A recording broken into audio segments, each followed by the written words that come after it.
Okay, day 17. Let's see. This is where we're at. Yeah, okay, so the next step is to add frames to the animation and then to automate the creation of the enums.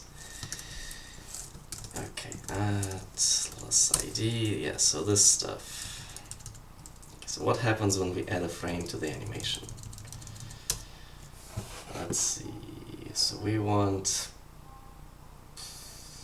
well, this one must have multiple frames, right? Okay, what's the shortcut? New frame, frame, L10. Yeah. Okay. And can I like... Yeah, okay. So that's the preview. Does this like run or... Yeah, it does. Okay. Can I zoom in? I can. Okay. Okay. So that's and then if we move around between frames, yeah, that's how that works. Okay. Okay, let's eat for eraser. Yeah. Well, we just kind of need 2 frames.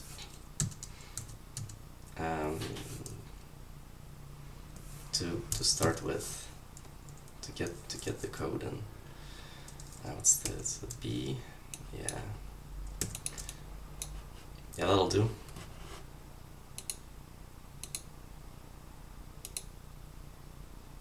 Just hopping on one leg. Actually, okay, what does it look like if I like... Ah, well, that kind of looks like... That looks like something. There we go, there's our 2-frame animation, good enough.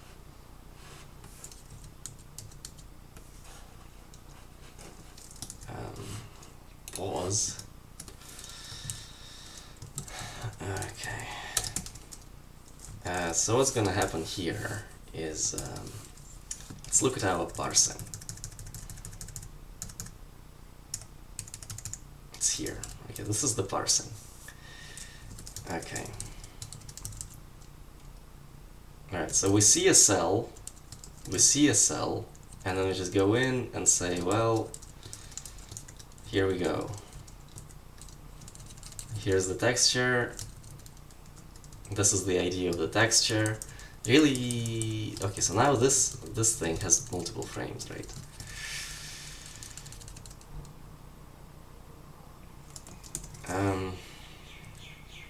So presumably, yeah, this is just the 2nd frame. Yeah, that's the 2nd frame. Because it decoded the 1st frame and then the 2nd frame and replaced the 1st frame with the 2nd frame. Yeah. So we need to change the ID, essentially, is what happens here.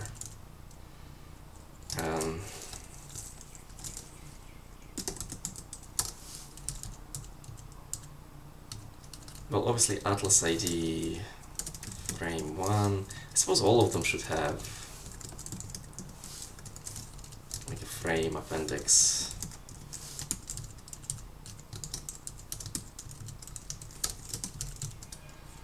Like that.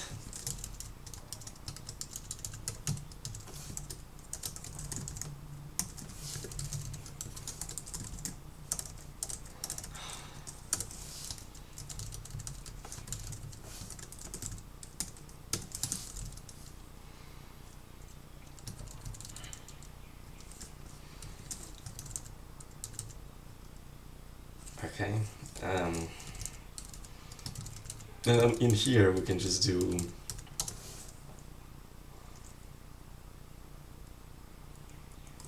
this ID plus equals frame index. There you go. Okay, so this will... Okay, now we're not switching between frames, but at least we're keeping both of them in there. Now it's just a matter of switching between them. Okay, how's that gonna work? So this is our temp update. Temp update code is here. Okay. Okay, so this is where the animation switches. And I mean,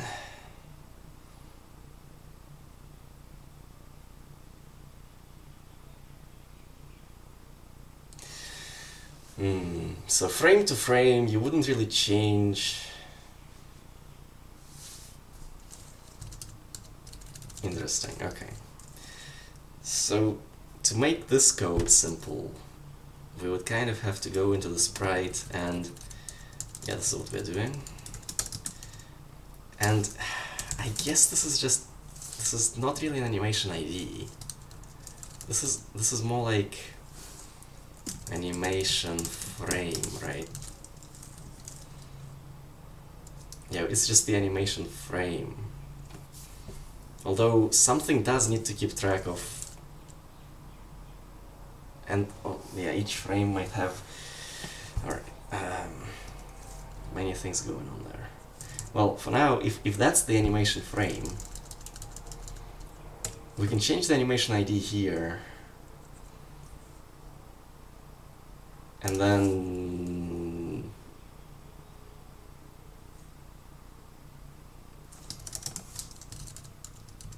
what? And then just say like if, well, something somewhere has to update the frame. So what does that look like? Well, let's say it's like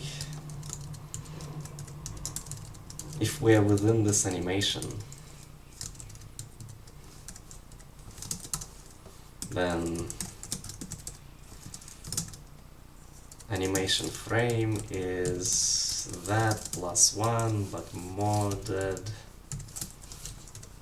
moduloed by the total frame count within that animation, which is 2, and that has to be stored somewhere.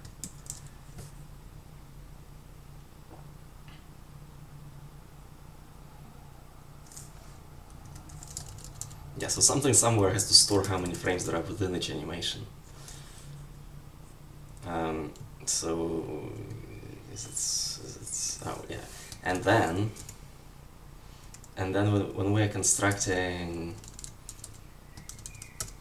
these things, all right, well, what's this gonna look like? Okay, so it's sprite entity, so we're starting here, and that points to here, plus animation ID, which well, I mean, well, we could make it work like that actually. If this is 0 and this is 1, then the next animation would just be like, you know, instead of being 2, it would be 3, something like that. So we can actually make that work, yeah.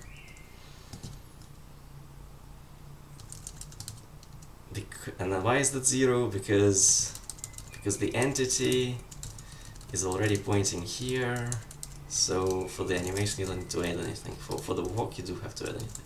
And you're adding 1 because the previous animation only has 1 frame in it. I mean, that works, kind of. I mean, well, this enum kind of encodes how many frames there are in each animation, almost.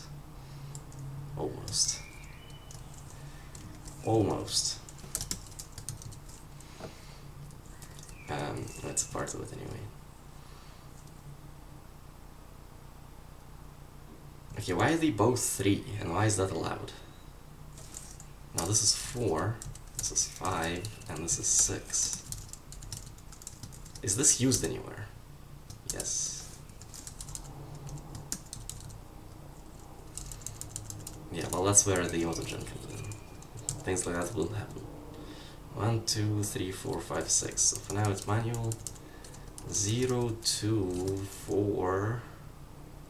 That's not 4, now it's 5.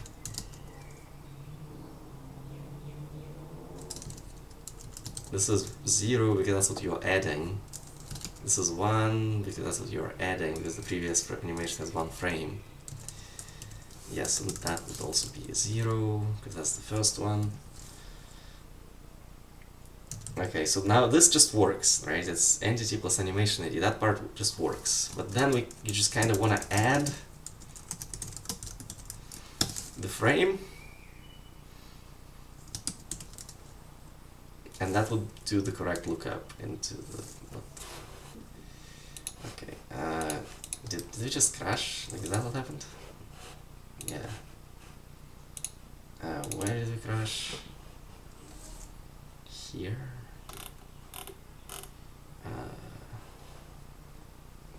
Why? And presumably we crashed because there's like access violation, right?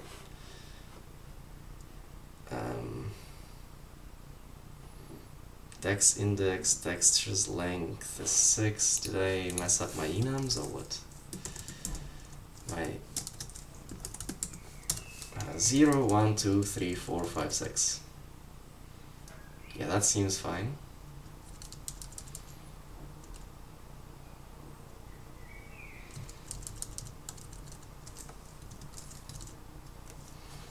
So there should be 6 textures. Text index is 3, which is frame 1.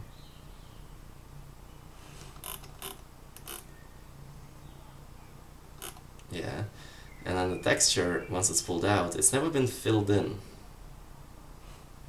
What's rect ID? 3. Frame 1.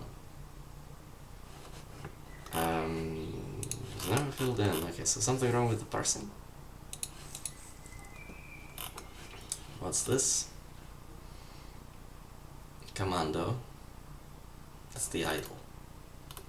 So this ID is commando frame 1. Yeah. Next one. Commando walk frame 2.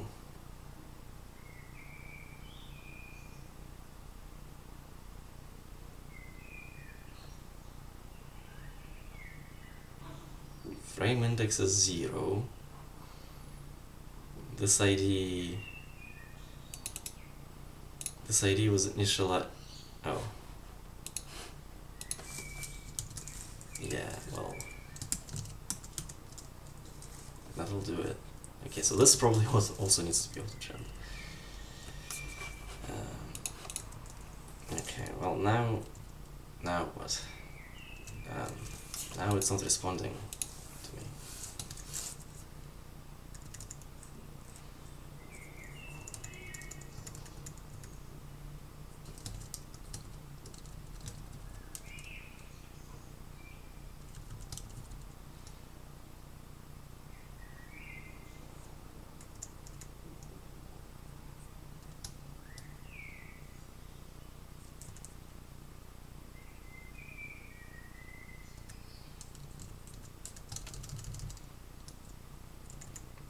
I mean, oh, is it? Hold on. So if we change this, is it at least moving around?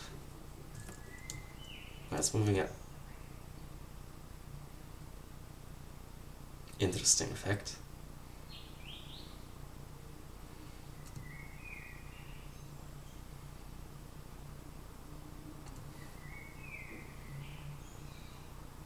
So is it like... I assume it's not actually drawing multiple...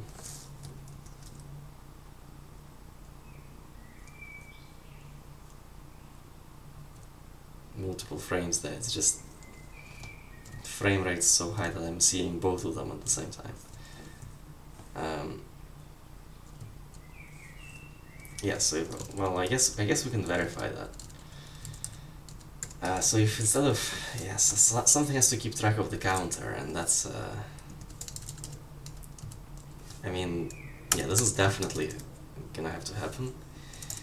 Get animation frame durations and store them somewhere. And, well, we also need to store frame counts and frame durations. I mean,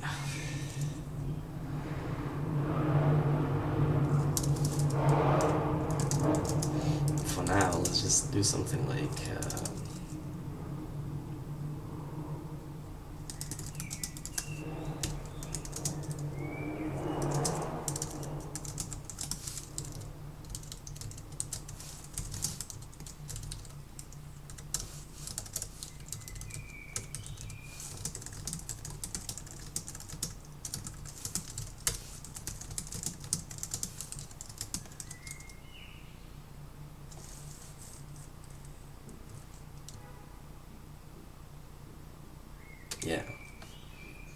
So we are animating every 100 frames. I suppose 100 frames doesn't have to be 100 frames. Yeah, there you go. Yeah, so this is where the offsets would be required in order for it to not jerk around like left and right like that. Okay, so well, as far as getting the information from source art, I suppose the first thing is to get the offsets.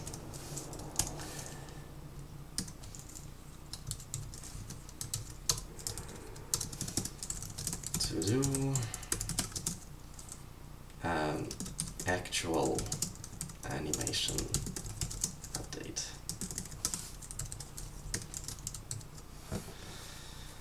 Alright.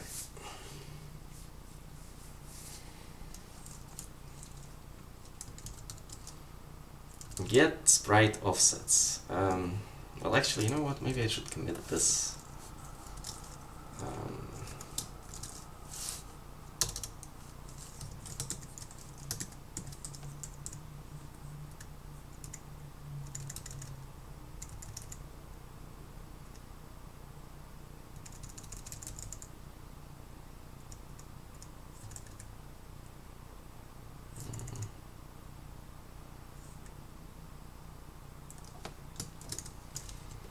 Start on animation frames.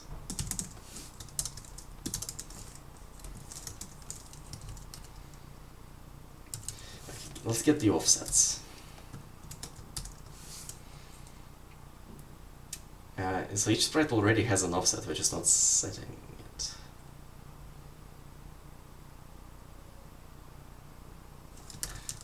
Where are we creating the sprites? Are we just, yeah, we're just pushing them in here.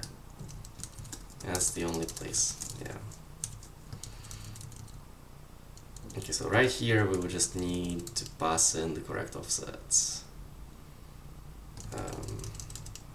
Because right common has position offset, yeah. Okay, get offsets. Well,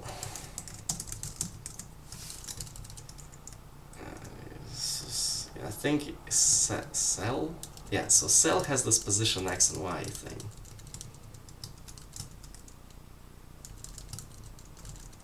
Which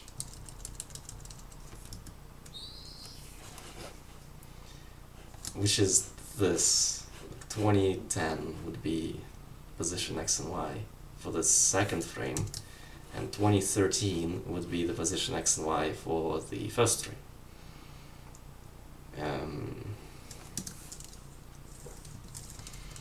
Okay, so here we are going through the frames.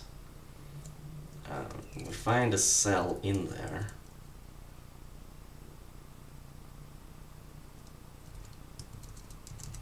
Actually, this could be simplified substantially, couldn't it?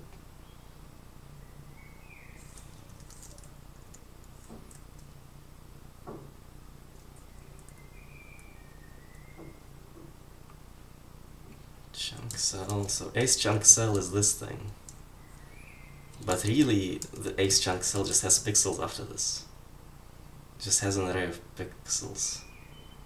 Although the type of pixels kind of depends. Well, I mean, not in our art. In our art, everything's RGBA. So...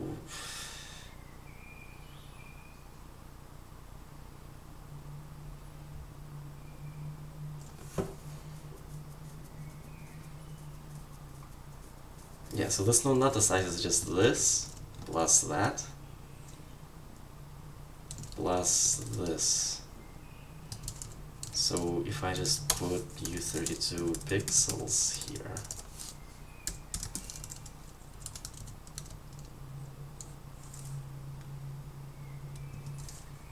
then we shouldn't need this. We shouldn't need this.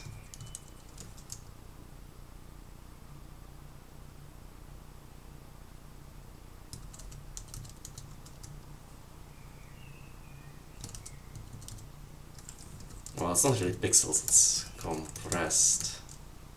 Well, I mean, I guess it just could just be U8.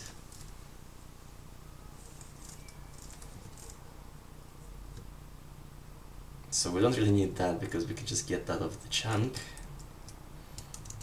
We do kind of need the size of it though.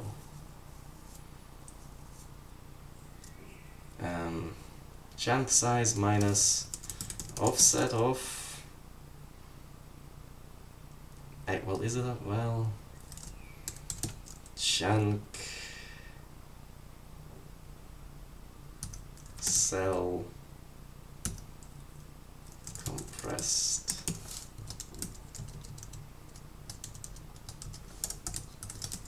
does that work?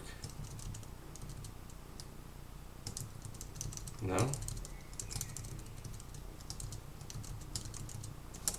Oh, it's ace chunk there.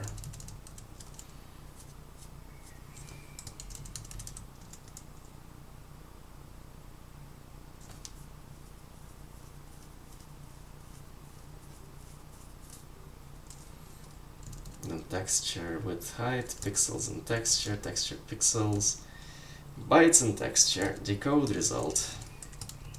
So compressed data would just be chunk cell compressed.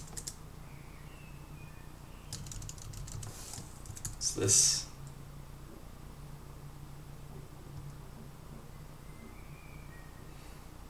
where one is of the unique plane char type and the other is not. Okay, yeah, you know what? Just cast that as char star or whatever. What? I don't care.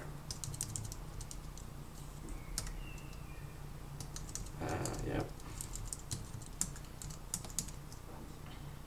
Does that work? Yeah. Yeah, that works. Why did it take so long to close this time? I don't know. Just that's how it is. That's how it is. Okay. Okay, so we fixed that up.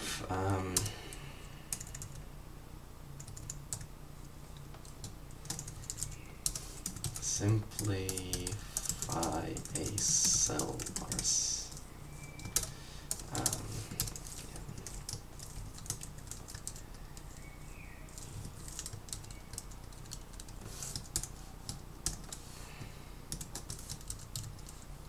All right.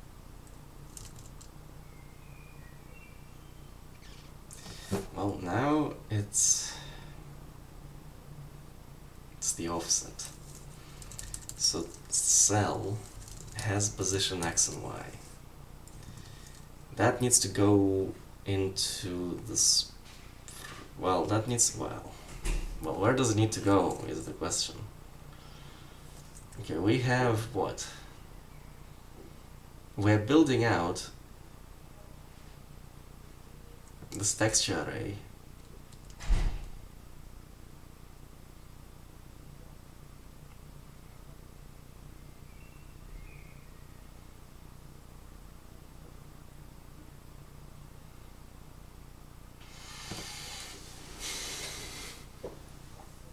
And not all textures are going to have an offset that's meaningful. Like glyphs don't really have a meaningful offset, for example. So probably should go somewhere else. Like we already have these atlas locations.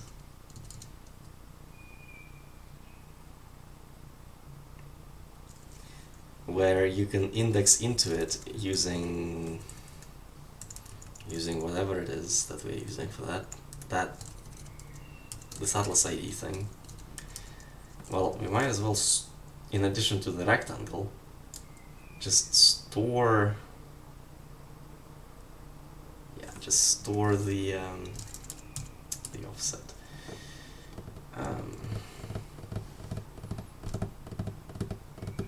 And just zero it out for the things that we don't care about. Because it's not really a sprite that has the offset, right? The offset is going to change depending on what animation it is and so on. Okay, so type def struct. Well, I guess it should be elsewhere. type def struct. Oh, I mean, should I just add it to the texture? Where am I using textures?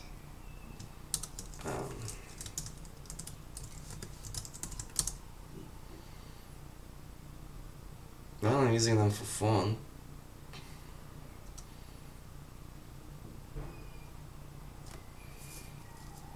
I mean, I could just add it to the texture such that each texture just has an offset and not just the width and the height.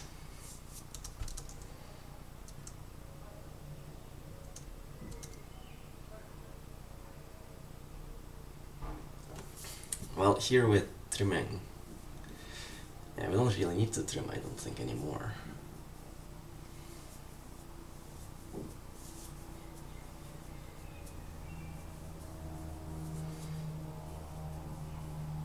Because they come pre-trimmed anyway.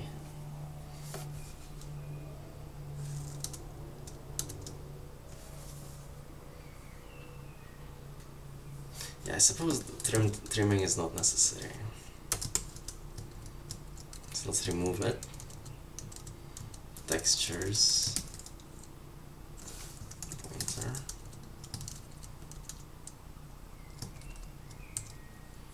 Texture.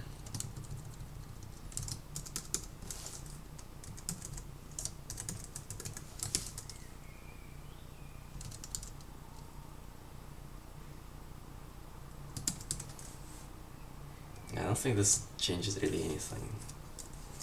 That was a kind of an unnecessary step.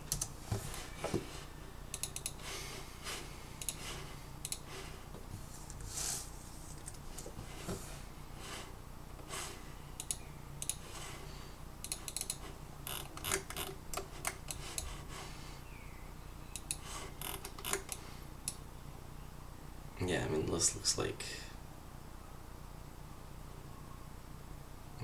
like it's what it's supposed to be. Yeah.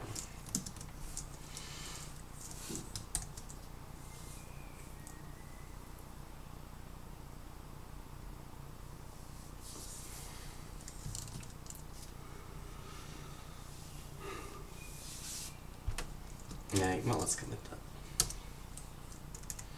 Just remove texture trimming.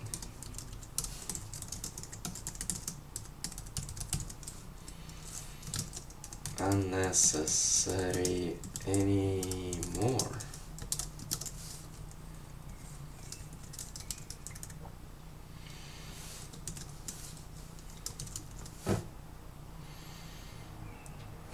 Okay, now that we've removed that,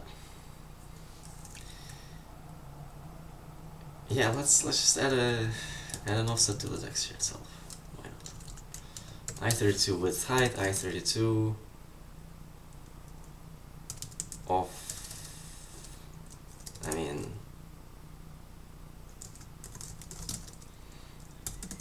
XY offset.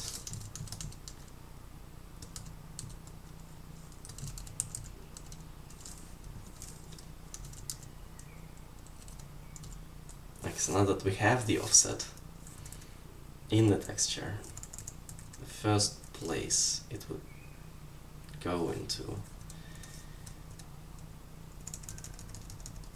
where is that over here?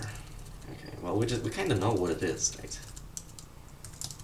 Okay, there's the texture, there's the width, there's the height. Texture offset X is chunk cell position X, and this is just the same here.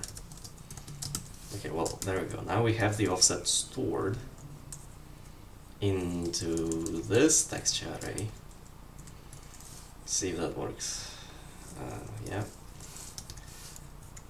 So we have the offset stored in this texture array. How is this texture array going to be used? Well, we do direct packing. It doesn't affect anything.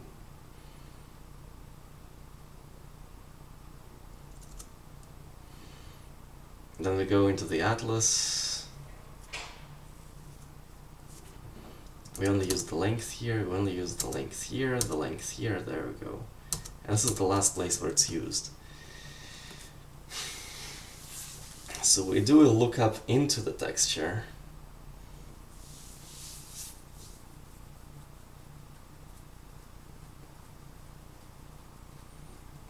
And okay, so this is the important part, I suppose.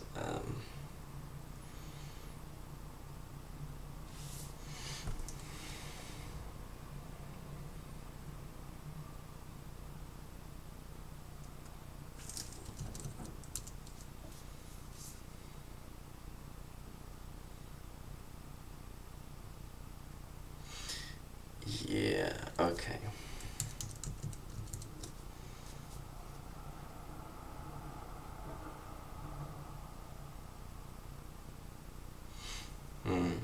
I see. So we're really getting out atlas locations out of this whole thing, right? Like the actual texture atlas just goes to the GPU and we don't have access to it. And specifically atlas locations that we are keeping. Well, in that case,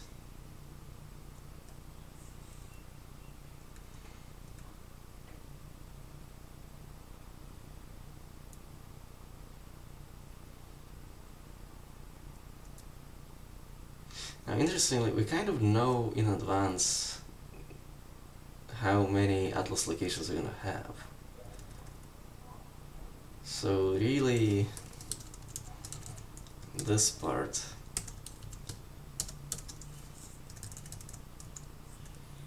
can go here.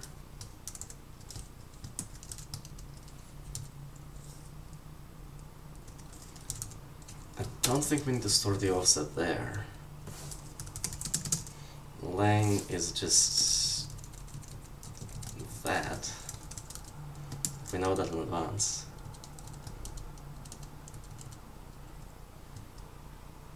Pointer is that. And there we go. And now we can just fill it. And with atlas locations, so atlas locations right now are just this rect thing, but they don't have to be. Type def struct atlas location rect and offset would be the struct. Although it could just be v2 at this point.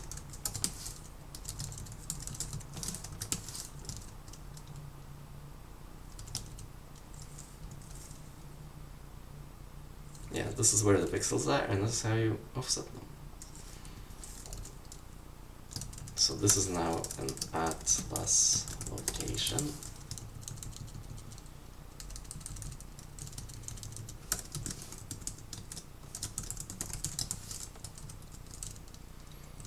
Yeah. Now instead of storing these here, we would just go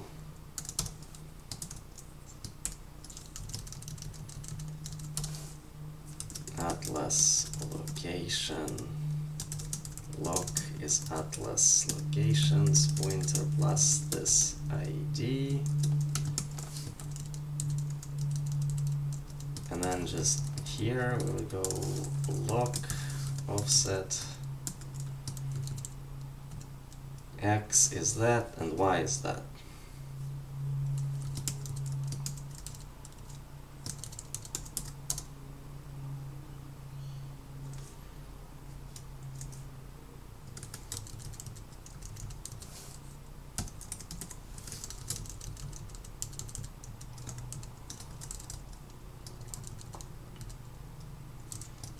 Well, this is atlas location rect. It's that.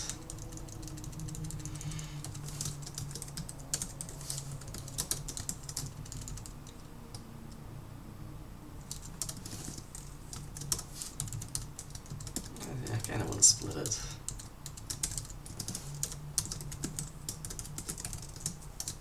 And probably unnecessary.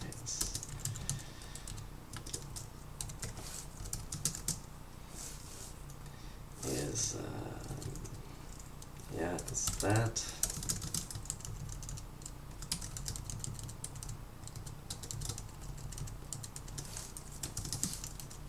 Lock rect is that. Yeah, let's remove this.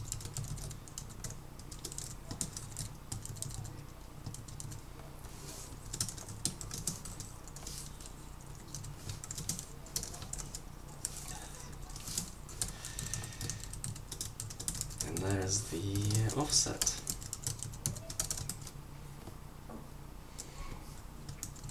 Okay, well now we have the offset.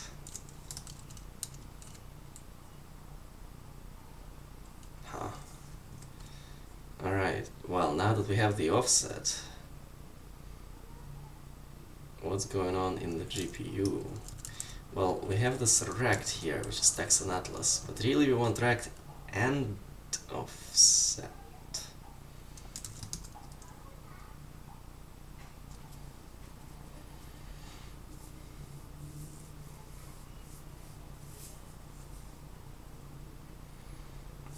Okay, so yeah.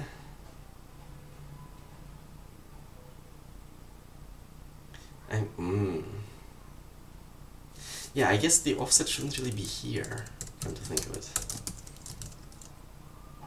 Like, why would it be there?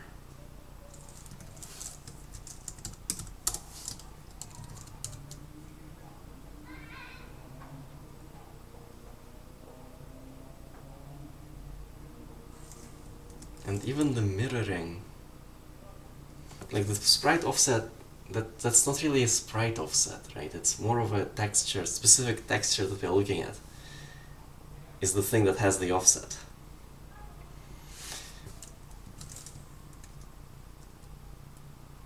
Also, hold on, this is not quite right in the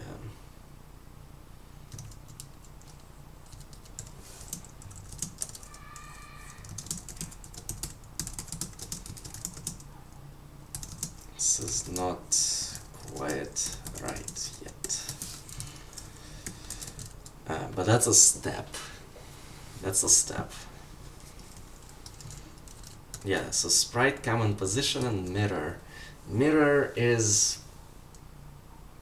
that is a sprite thing, yeah, that's not a texture thing. And sprite common goes into the sprite rect, which goes in here. Position, mirror, and then top left, dim, and offset. And okay, so all we need is position, mirror, and all we need to do here is just say that this is an atlas location. Like that. And now the offset's gonna come in through here.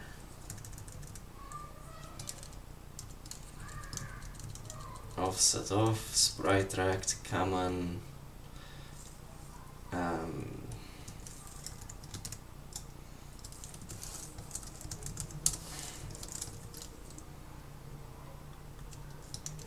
Okay, what is this? Position, mirror,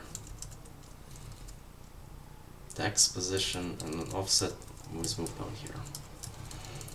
Okay, so texture position, text and atlas, rect,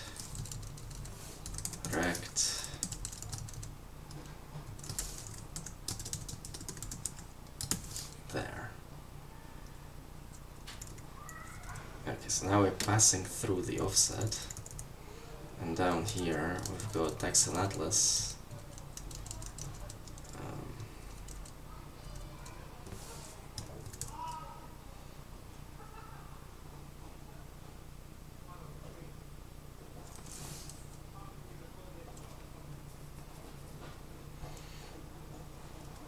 Atlas location, float. I mean float.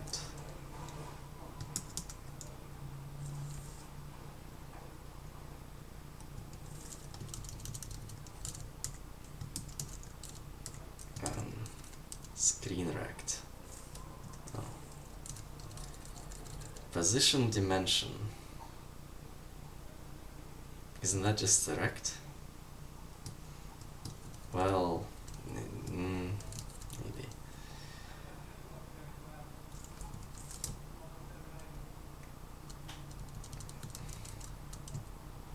Yeah, I suppose here we don't, it's just rect, right? It's just that.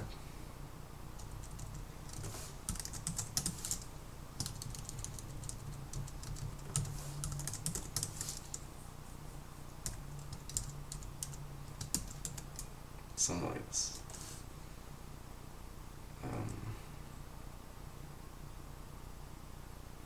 Yeah, now we, oh my god. Right, so now we are passing in the offsets as evidenced by the fact that these are different. So it's still flickering left and right a lot.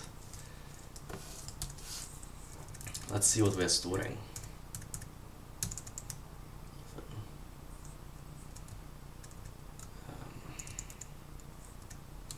That would be here.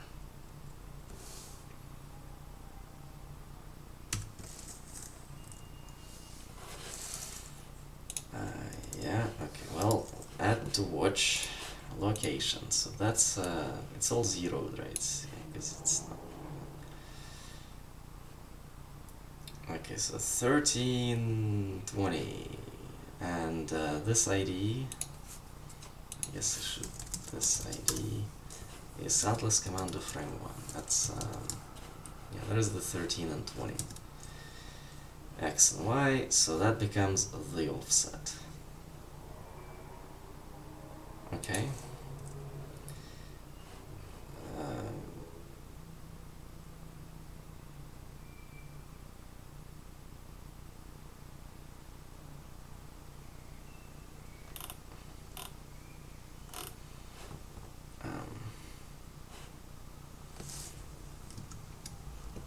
No, I think we're looking at Commando 4, which is also 1320 in terms of the offsets. Yeah. So here we also have 1320, and then we go to frame 2, and this one is 1020. As, yeah, 1020. Yeah, that makes sense. Okay. What's going into the GPU?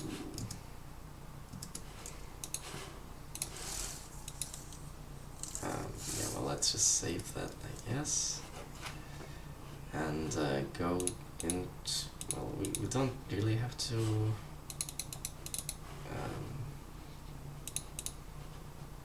So that first one is sprites, right? Yeah, so that's the input. It's not really, oh, there we go. Alright, let's look at what we are passing in here. Specifically, okay, input, yeah, that's what we want. 1320, yeah, I mean, that is fine, yeah. Yep, all of this looks fine.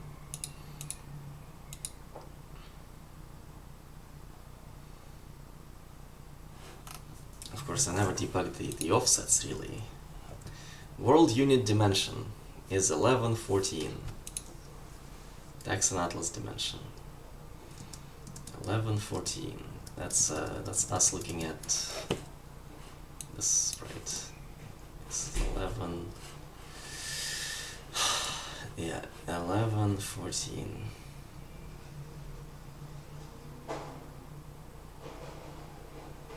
Yeah, we have padding pixels, so this would be 12, but that becomes 14. This is 9, it becomes 11, yeah. Just the cursor blinking is just so helpful, so helpful. Offset for center, minus 7.5, minus 13.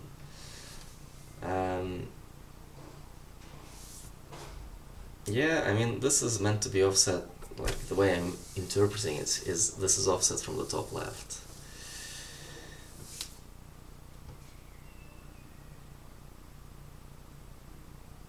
So if the offset from the top left is positive, that means that the rectangle should be moved. Like, if you want to draw it here and the offset is 0, 0, then top left aligns to that. if you want to draw it here and the offset is positive, that means that the rectangle moves to the left, so it's negative. Okay, well that does make some sort of sense to me. So minus 7.5 minus 13. That's the offset for center. Because the offset itself, I mean, is 13. I mean, the offsets that we are passing in don't really make any sense, right? Like, this is not the offsets. These are not the offsets that we want. The fact that we are passing them through correctly, I think, is sufficient debugging. Now we just need to make the offsets correct. How does that happen? Well, if we look at the first frame, 2013. Next frame is 2010. That means that, yeah, actually, we don't need to mark anything, right? We can just look at the if they're aligned within the canvas in the source art, then if the offset of the first frame is 2013 and the offset of the second frame is 2010, that means that this offset should become 3 pixels on the X. It should become 3, 0. Which is, I guess that would be the offset of the first frame minus this offset.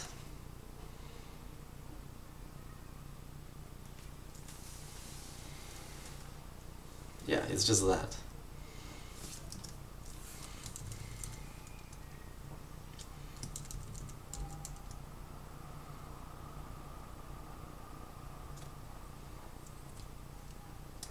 Yeah, okay, so this is this location.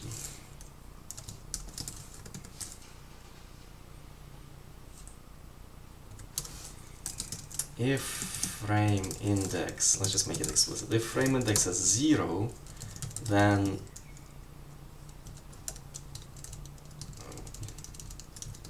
okay.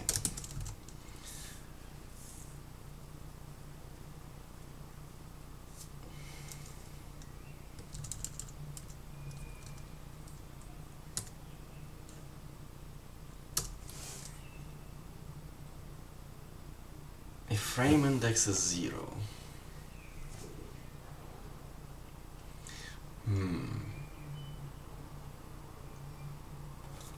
well, okay, let's just do this for now. Struct int, well, I guess v2 first frame offset is zeroed out. Okay, first frame offset is zeroed out. If this frame offset, then we just store it.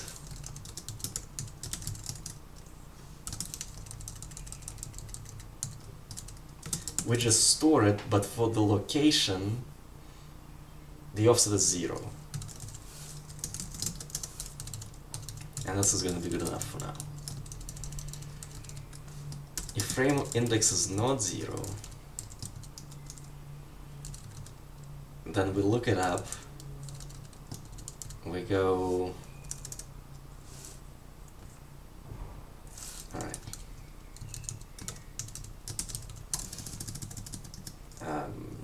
v2 art offset is that.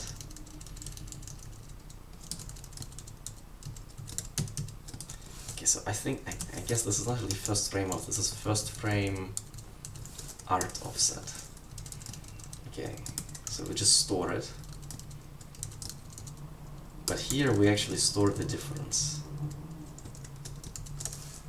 This lock offset is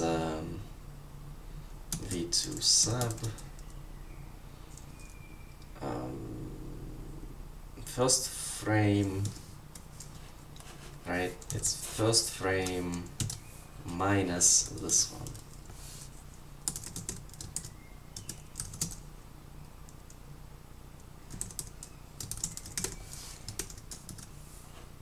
It becomes 3.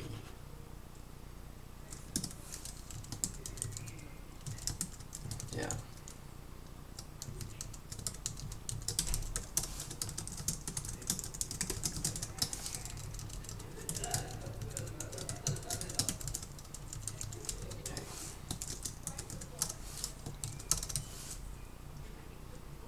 Yeah, just put it here. Static v2, v2 sub, v2, v2 a, v2 b, return v2 x is a minus b, right? Ax minus bx, y is ay minus by.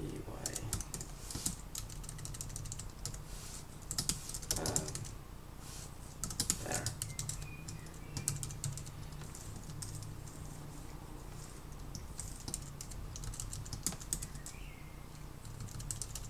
Alright, so if we break there, then we only have one of these, right? X is 3, y is 0, right? Okay, let's see, what does this do? What does this do for us? Ah, there we go. Now it's aligned. So now we have an animation that's not jerking left and right. I guess I should mark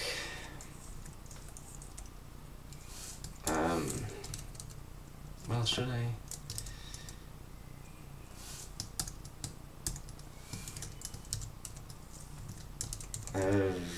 Maybe in Atlas locations?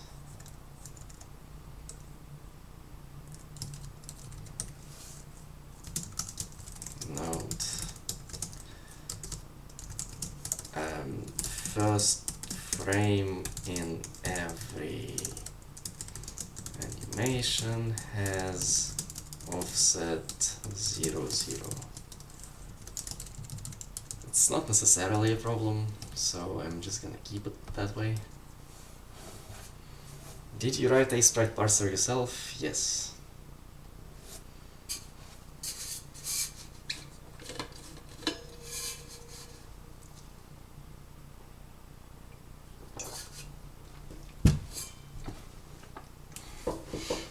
I mean, you're kind of looking at the whole thing, like just in here, these 50 lines or whatever. You wrote the arena allocator, yeah. I mean, the arena allocator is even less code. Like, yeah, this is it, pretty much, from plus temporary memory.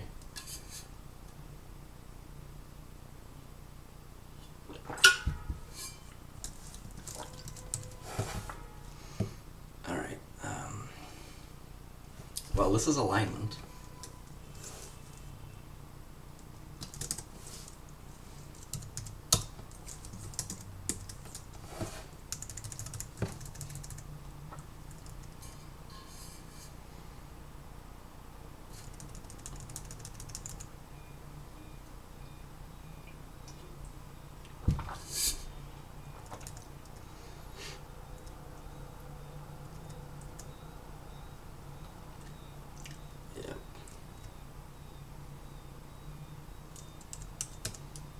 Alright, well, actually, what's happening with the other rectangles? They're working.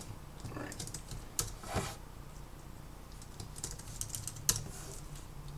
Align, animation, frames. There was a to-do in there related to that. Did I remove it?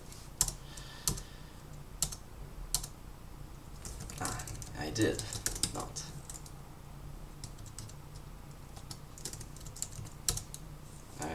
Yeah, well, everything else is fine. Commit.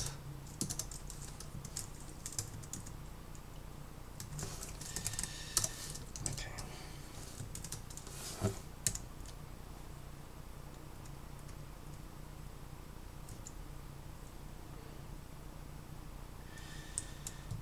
Well, I suppose actual animation update. Yeah. Alright, how are we gonna do this? Well, whatever the animation ID is, we need to look up information about it. So it's something like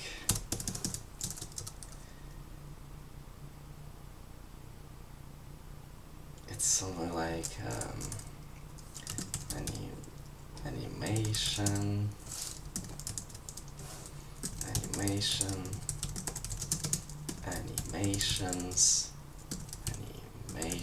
ID, where I guess animation ID will be sprite entity. Well, here, this is an interesting point.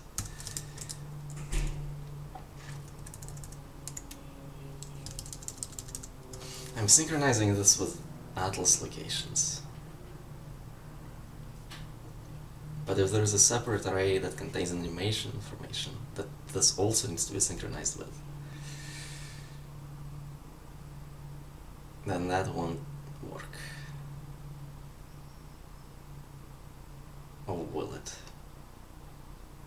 No, it won't. No, it won't.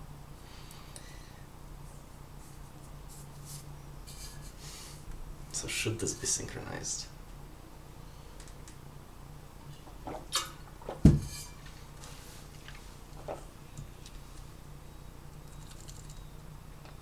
Should this be synchronized with the Atlas ID? So should this be something else? Yeah, it is very convenient to do this kind of lookup. Is there any reason you didn't go with C++ besides the list of obvious reasons? No, it's mostly the list of obvious reasons. Compile times, you know, be one of them.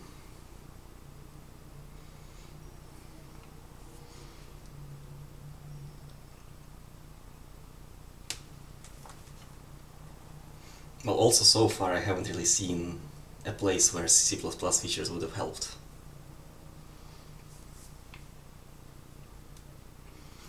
Of course, I don't know all of the C++ features, but the ones that I know about, I don't think any of them would have helped me here.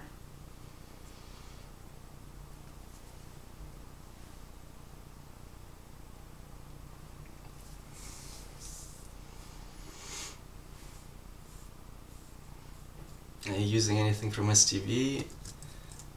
Image, rectback, and sprintf.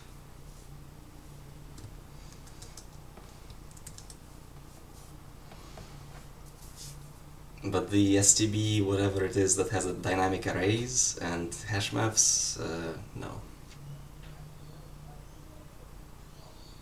STBDS, it's called.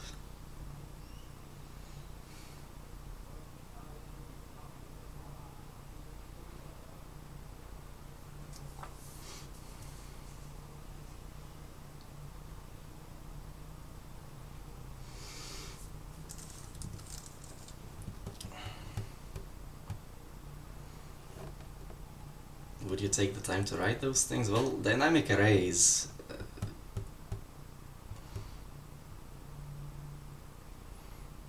dynamic arrays don't really take any time to write, because if you just fix the capacity, then it's pretty easy. Hash maps, well, if I need a hash map, I might use some of STBDS, yeah. But STBDS, like, it's malloc based, so I'll probably pull out, you know, some of the code and make it work with an arena.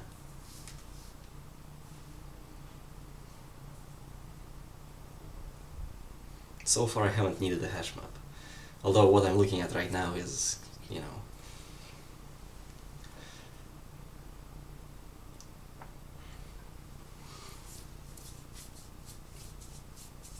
it's kind of like a hash map, I guess. Except it's not, well, it's a direct array lookup in this case. Our hash is just the index.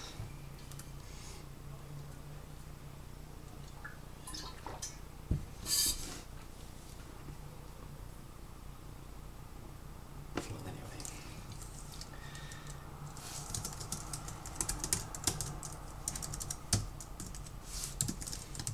So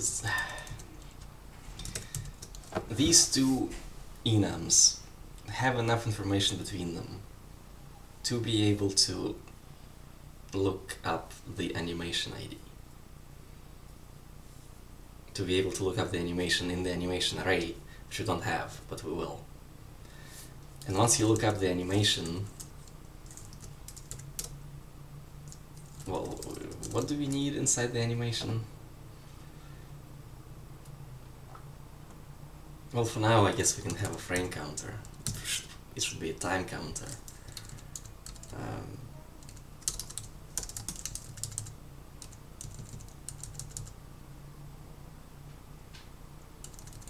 Whatever, just put it here. Type struct animation.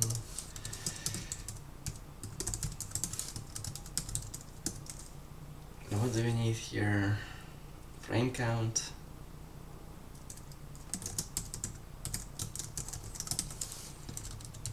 At the very least.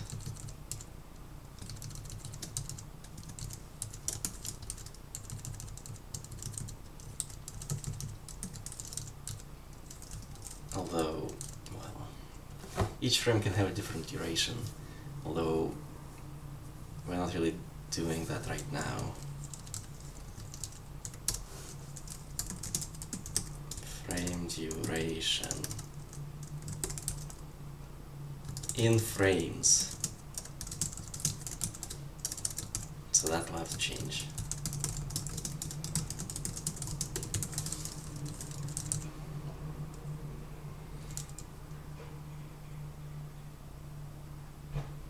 Okay, so how to actually look it up is unclear, but once we have it,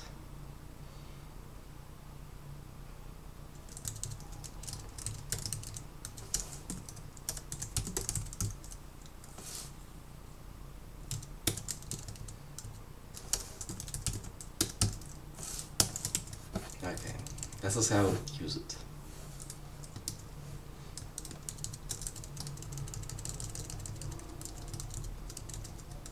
Of course, this counter also has to go somewhere, presumably into the sprite.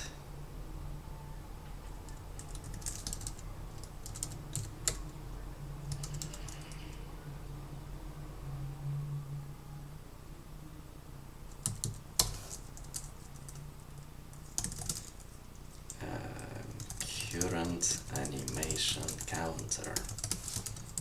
Yeah, I mean, this is...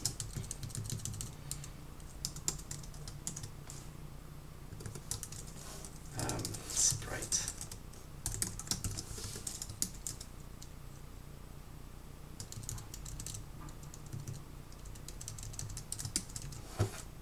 Yeah, obviously this is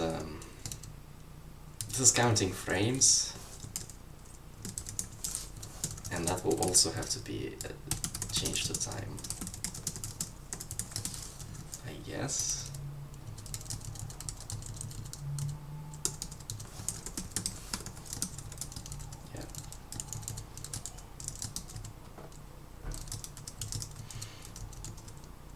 Okay, so how do we do the lookup is, well, figure it out. Let's just have an array. I suppose wherever we have the sprites, might as well allocate an array of animations.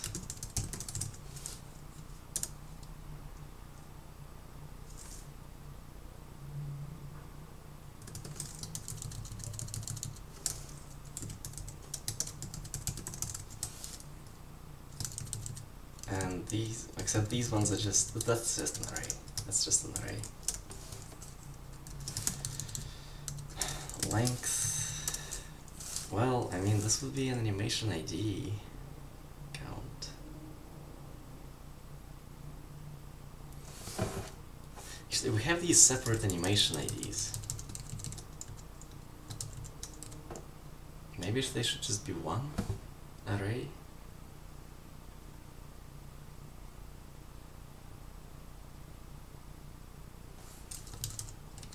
Like, instead of having it be this way, how about we just do it this way?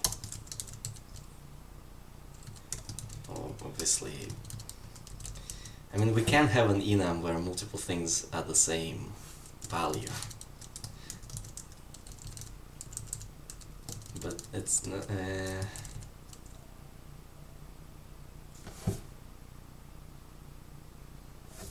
that's gonna break.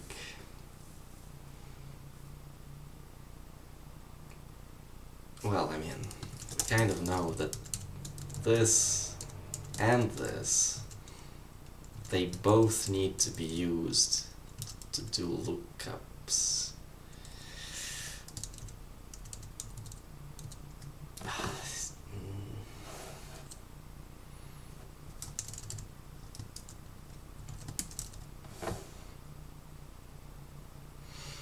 Yeah, you can do that. Like put a sentinel in here, right, and use it that way. But we'll see if that's something that we actually want.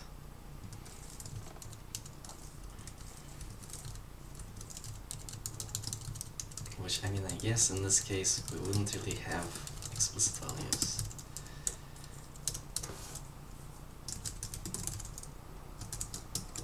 Well, let's see where this goes anyway. Count animation ID.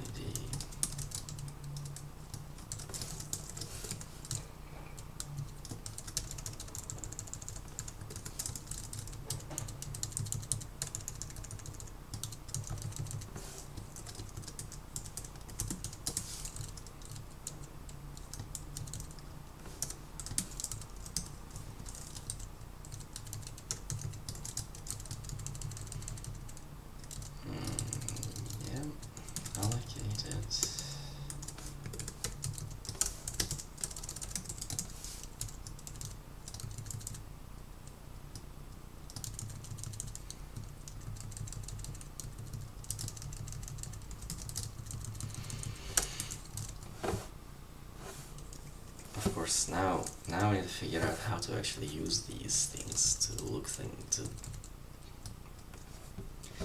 up into the array. Oh god. To look up into the appropriate places.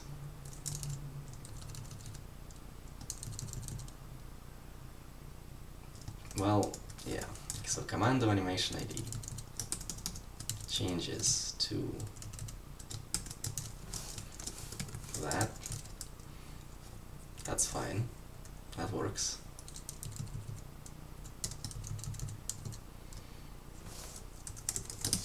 Animations pointer. Alright.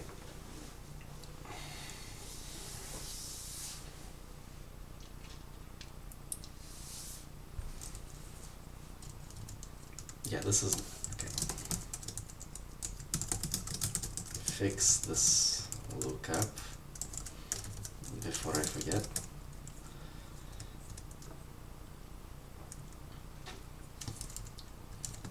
Okay, that part also needs to be fixed though.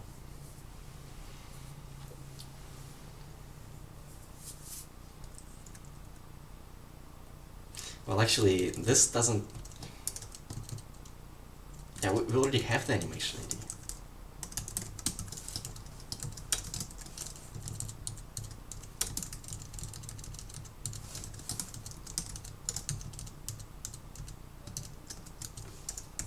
Yeah, so that just works now.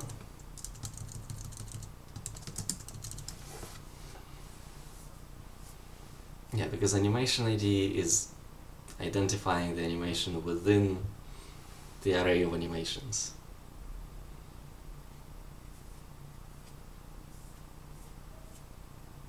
We don't need to do anything with that. What we do need to fix though, really, is this lookup into the Atlas ID.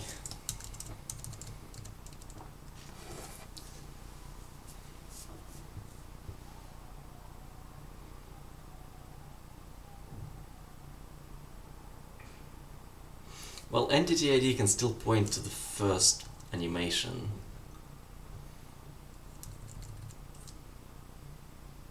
And the first frame of that. Adding the animation frame actually just works still, it's the animation ID part that doesn't necessarily.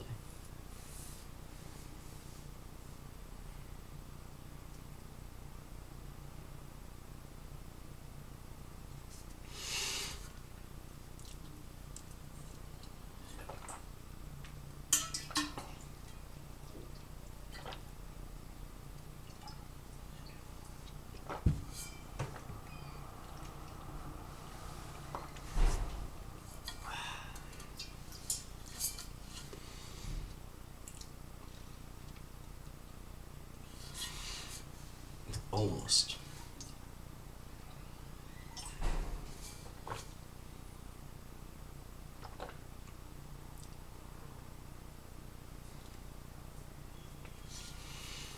I mean, I suppose if we just know what the first yeah, the information that we're missing is what is the first animation for that sprite.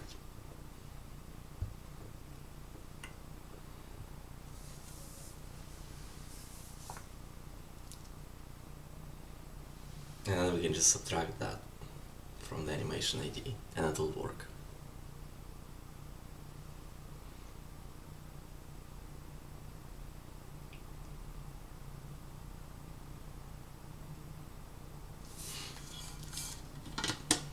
I mean, at this point,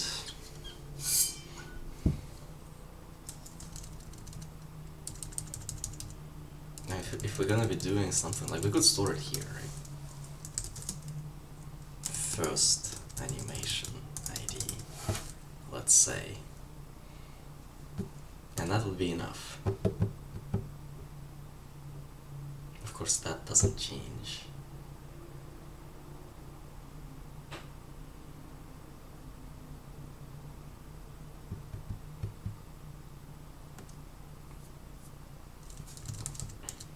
This could be animation ID directly.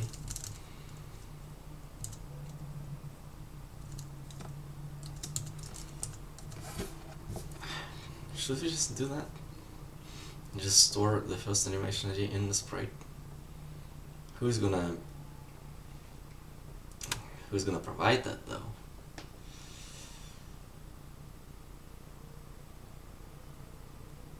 I mean, that just depends on entity ID, right? So it doesn't actually have to be stored. We can just have an array of those.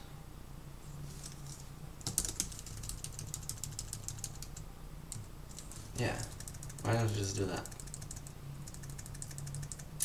Where we have, yeah, here. Our sprites, I mean, we can just have a table. And and this could be a table as well.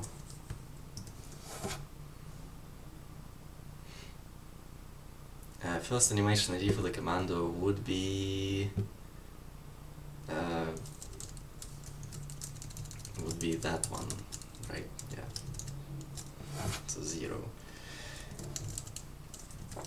So I figure, right, we can just remove that and just have it count normally. Which means we can remove all of this and just have it count normally. And I just have 2 arrays and then use them for lookups.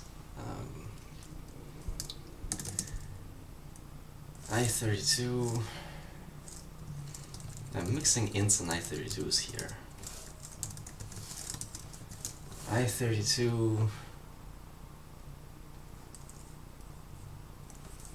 2 for Lemurian. Lemurian's first animation ID is that one, so which is 0, 1, 2, yes.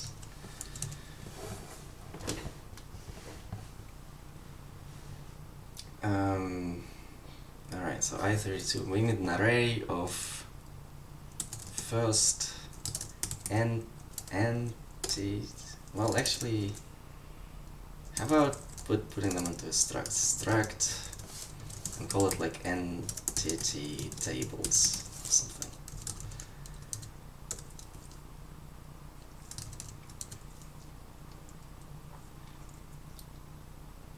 And in here we're gonna have I32 first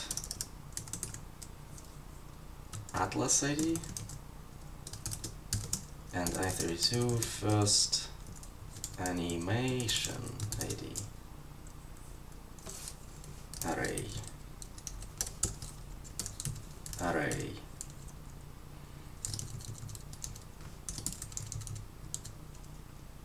and well, could just have them on the stack, like, I mean, these are parallel arrays, they don't really have to be parallel arrays.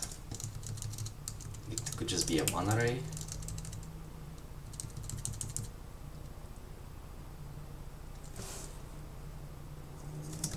And, I mean, I don't know, we could put it on the stack.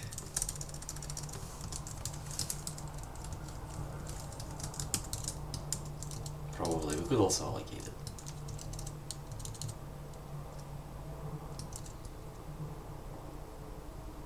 I mean, honestly, same with animations, like it... Oops.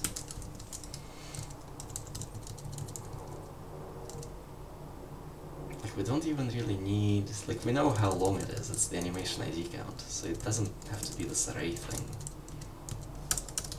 It could just be a pointer like that. Sprites, well, that's a dynamic array, so that I'm gonna keep it that way. Yeah, there we go. And same with oh my god. Yeah, you can type def as struct inside the function, but then you can't look at it in the debugger. So that's the problem. Type def struct entity in sure.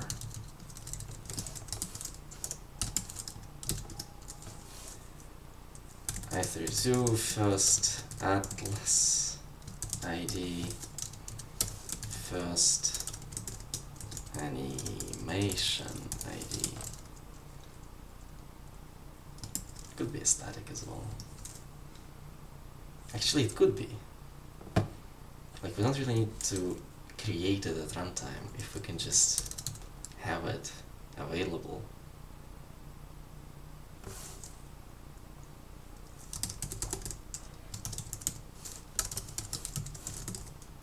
Static entity global, I guess, entity info.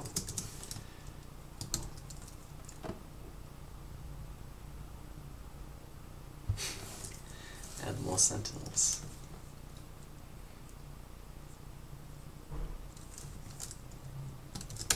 Okay, I'm just gonna remove that.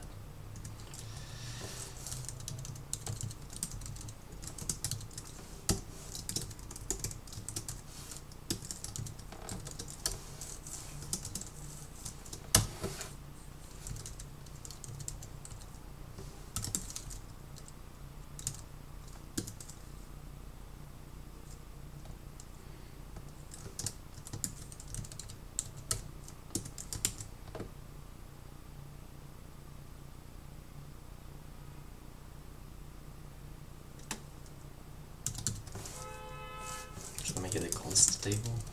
Maybe.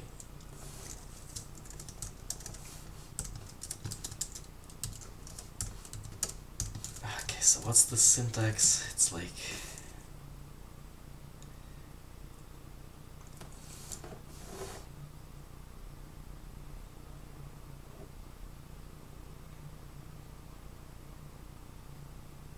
Yeah, no, I see what you're doing there with the sentinels, but the thing is, given an entity ID, right? Like, alright, so down here,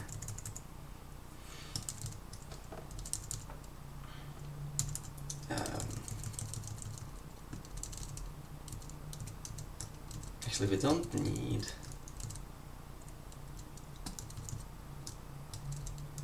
Given an entity ID, I want to know where to find that entity in the atlas. So like you have number 1, you know, and you need to like somehow tell me from that one number where that entity has its first animation in the animation array, and where that entity has its first texture in the atlas. So two pieces of information, these two pieces of information. And sentinels, I don't think those are going to help me here.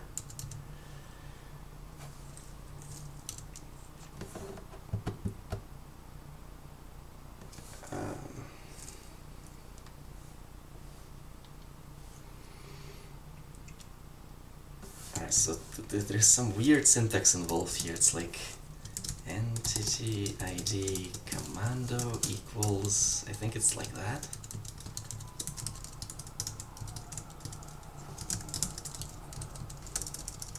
Murian.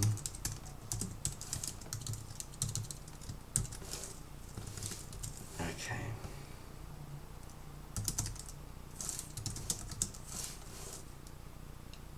Is this gonna work? Well, we'll find out. So first atlas ID. Okay, yeah, this definitely needs to be auto-generated.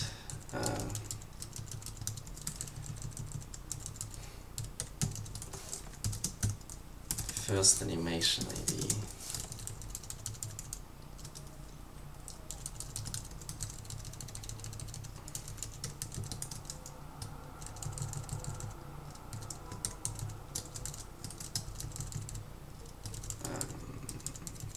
First atlas ID. First animation ID. There you go. Does that compile? Yes, well, this part compiles.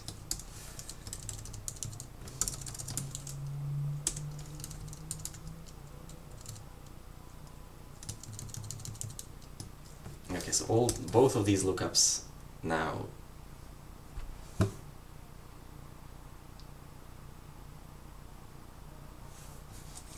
do they work? Let's see.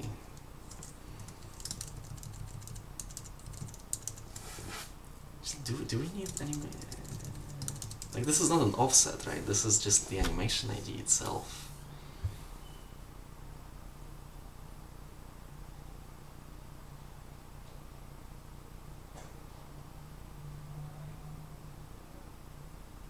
Well, we'll keep it. We'll keep it. Alright. So we could just directly look up into the animations that are using the animation ID that's on the sprite. Yes. So this part's fine. Atlas. Okay.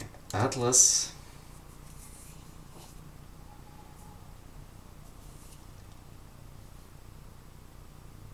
So we know what the entity is.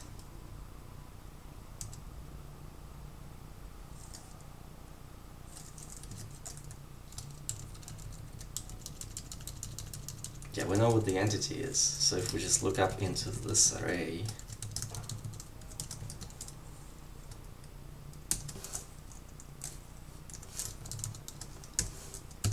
and then go to first atlas ID, there we go.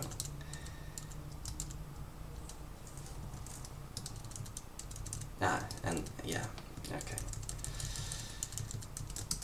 Okay, let's just I32 first atlas ID is that. Oh, I mean, I guess I can just say entity info. Info is global entity info. Sprite entity, yeah. And given this info, we just go info first atlas ID plus, so that lands us like here for commando, plus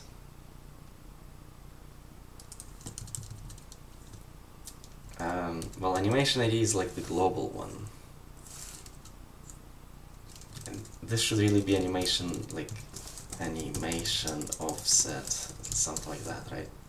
I32 animation offset is info for first animation ID.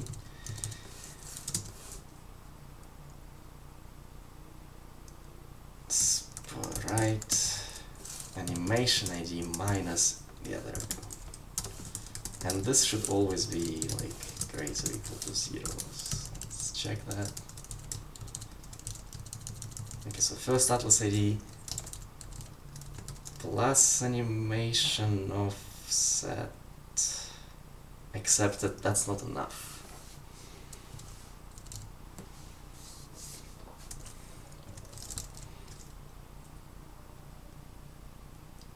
Because we need to know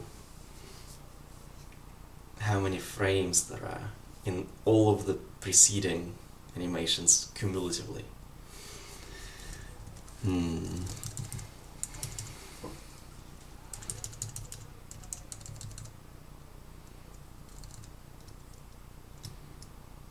Okay, so we know where this is given the entity ID. We know how many animations we need to walk forward.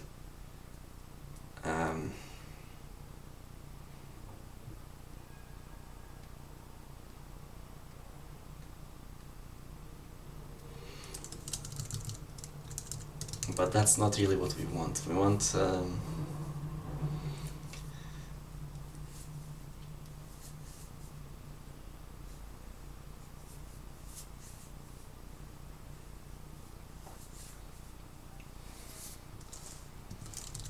we want to also account for all the frames that those animations have.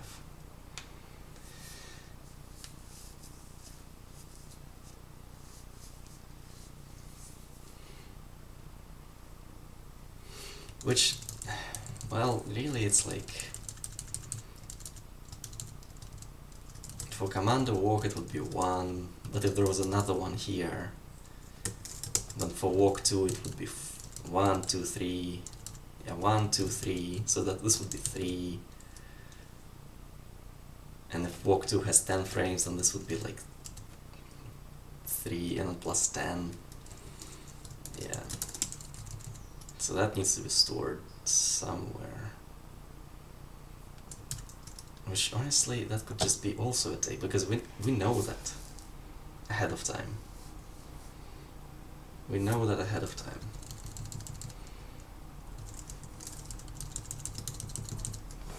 So it's not sprite animation ID minus info first animation ID.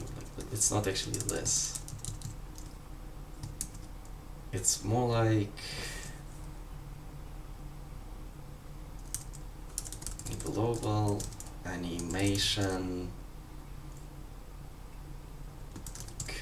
cumulative frame counts. It's something like that. So if we just look up into that array,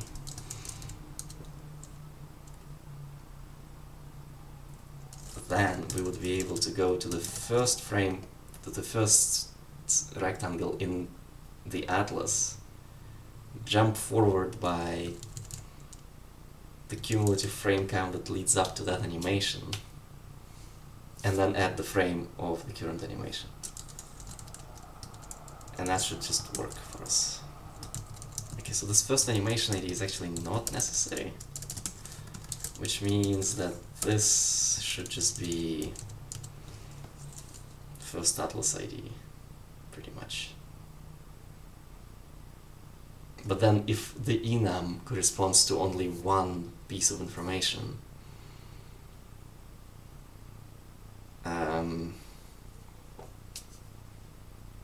maybe we should just encode it in the enum.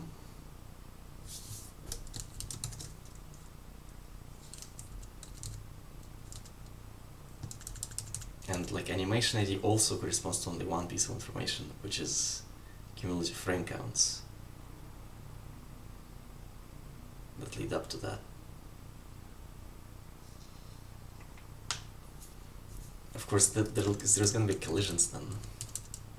Oh, okay, well, I'm going to put it into a table for now, and we'll see how that goes.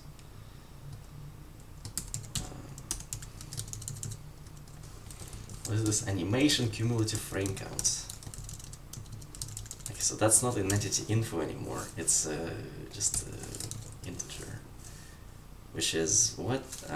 First Atlas IDs. Global First Atlas ID.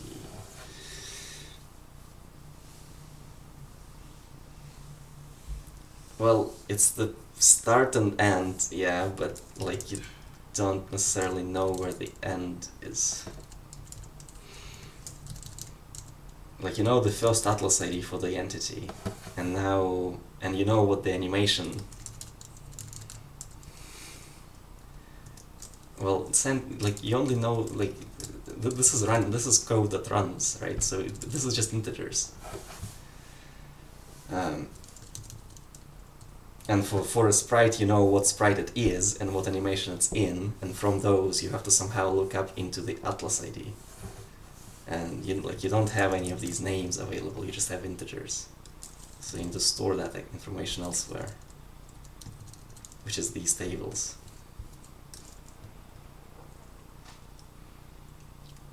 Okay, so first Atlas IDs, there's one of those for each entity.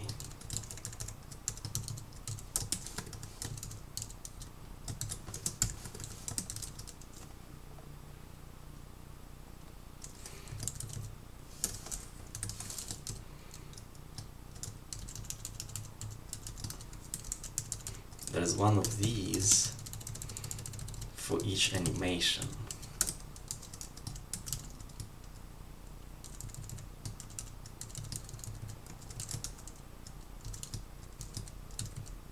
What's this? Unused variable. Oh. Well, yeah. For each animation.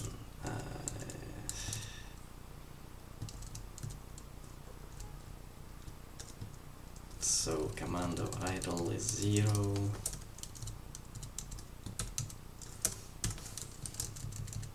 Yeah, definitely auto-generate this, man.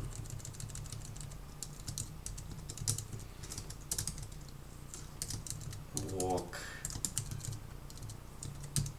is 1, because idle has 1 frame in it.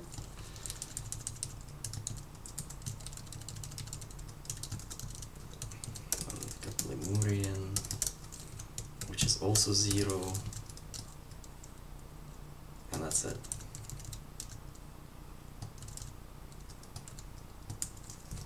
Okay.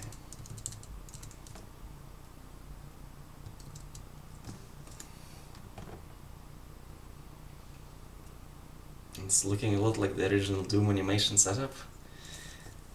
I never read the Doom source code. Maybe.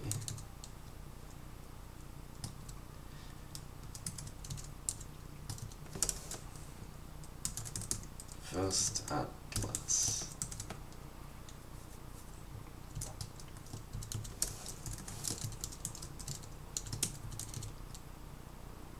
So this is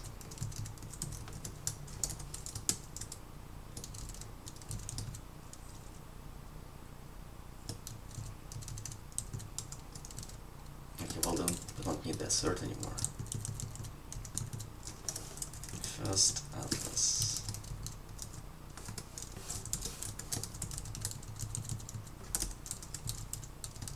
Plus animation offset, plus animation frame. Yeah, so it's these two pieces of information that I need. Given the entity ID, I want to know where it starts in the atlas, and given the animation ID, how many frames, I mean, how much do I have to skip to get to the first frame of that animation? What is this yellow? Global entity info is not even a variable that exists. There we go.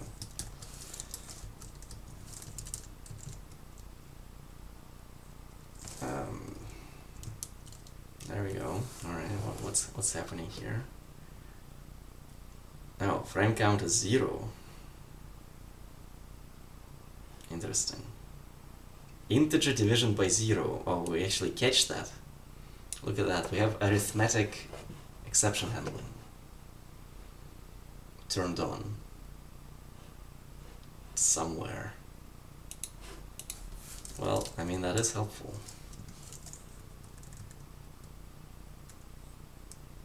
Oh yeah, I never filled in this array.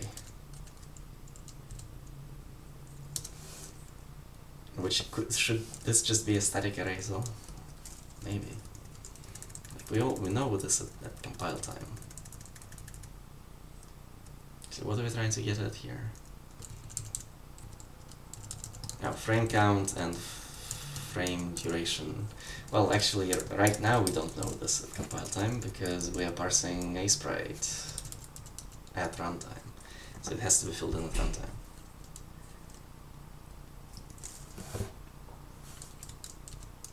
Okay, well that's the offset. Well, frame duration. Okay, well first of all we need to know what animation this is somehow. Can we know that?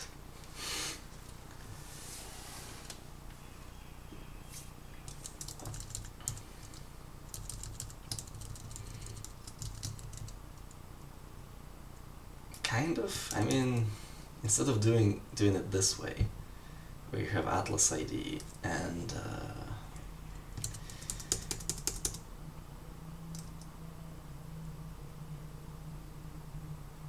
well, can you get the info about each animation from the asprite file itself? Well, yes. I mean, in asprite, like it's able to play these animations somehow, so it's storing that information in the file, so you can, you know, pull it out of there.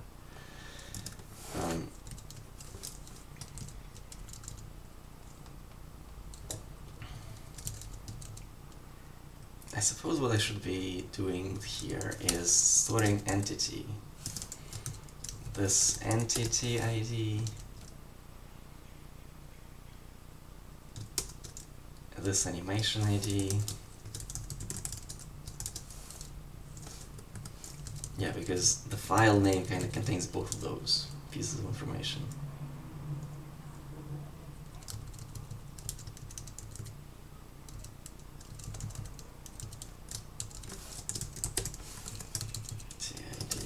Entity ID commando.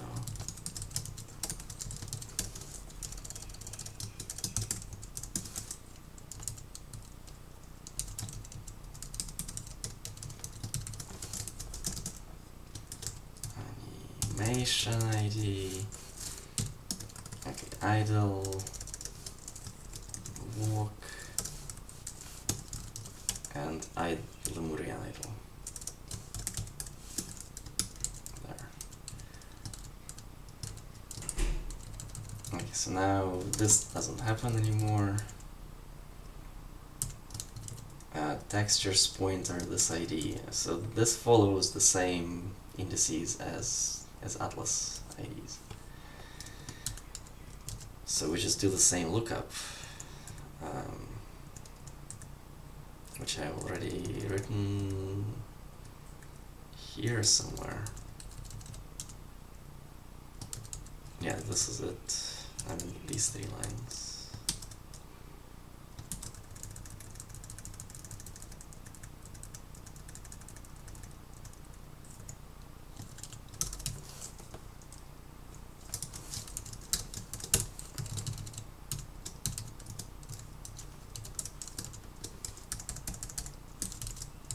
Static Atlas ID, Atlas ID, get Atlas ID. And what do we need? Return ID.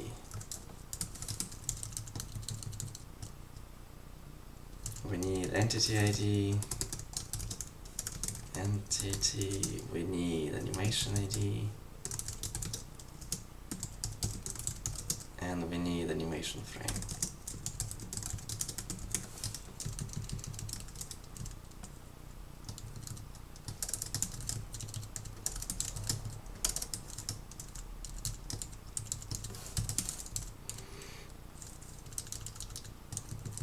Entity, animation. Yeah, there it is. atlas ID. Well, I suppose we know this kind of here. Atlas ID, this ID is get atlas ID, this entity ID, this animation ID, and frame index.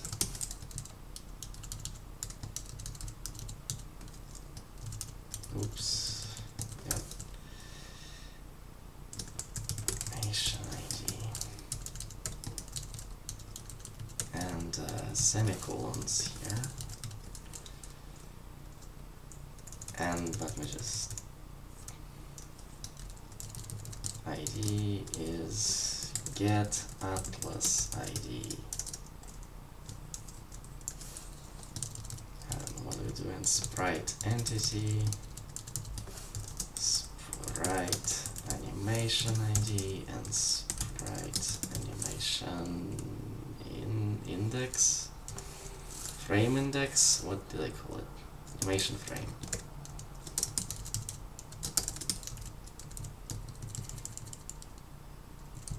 Yeah, that works.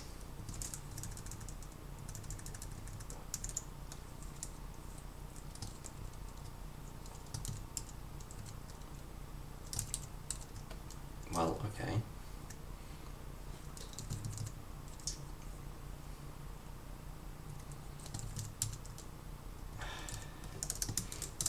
Yeah, now we need to fill in the animation array. So animations, this animation ID. Okay, oh, alright.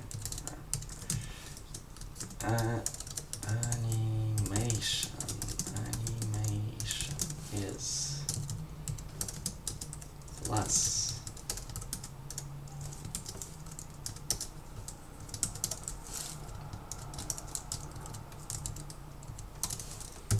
animation frame count. Well,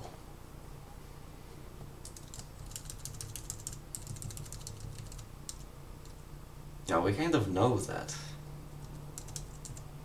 Well, we don't need to set. We don't need to set it every frame.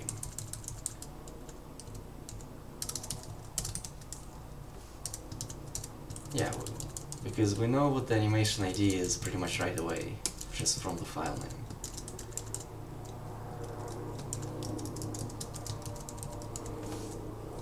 Is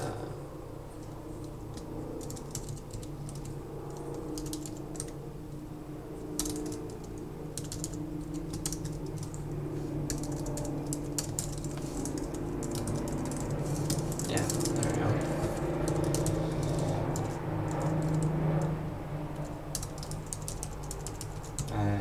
Move it down here, I guess.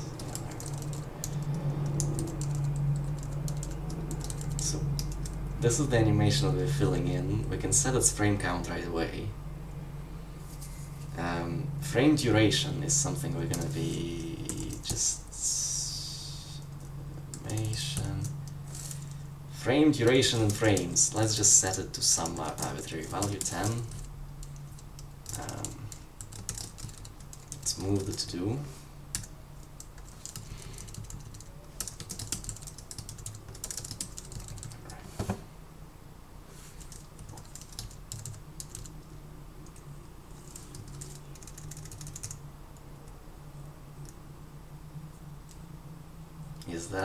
Is that all?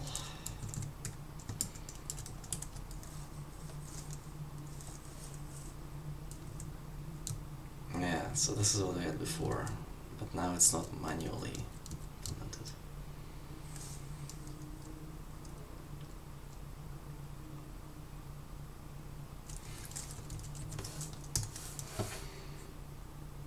Okay, so this part works at least.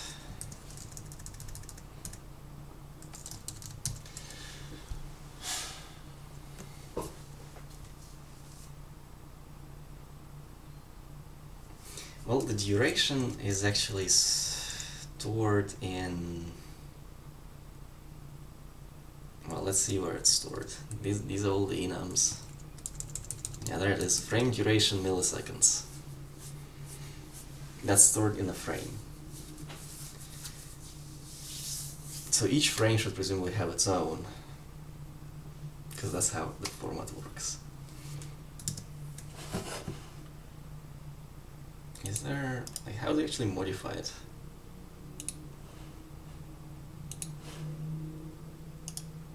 Frame properties. Frame number, there it is. So if I make the first frame much longer, then... Ah, there it is. Now it's like that. So frame properties, you can... P. Alright.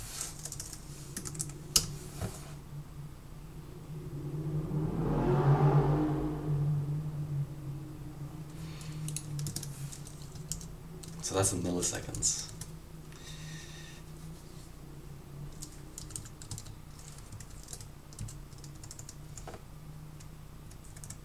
Well, now each animation has different... Yeah, so this animation struct.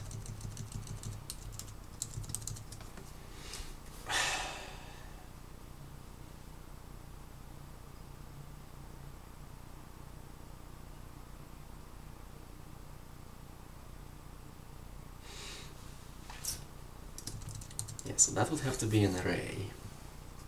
We already have the frame count.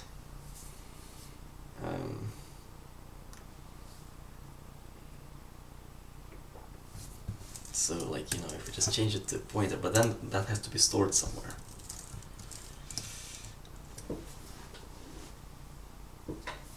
Somewhere. And I guess knowing that this stuff has to be auto-generated anyway, maybe I should do that first. Because then the animation could just be a static array that we just look up into and get both of these things out of.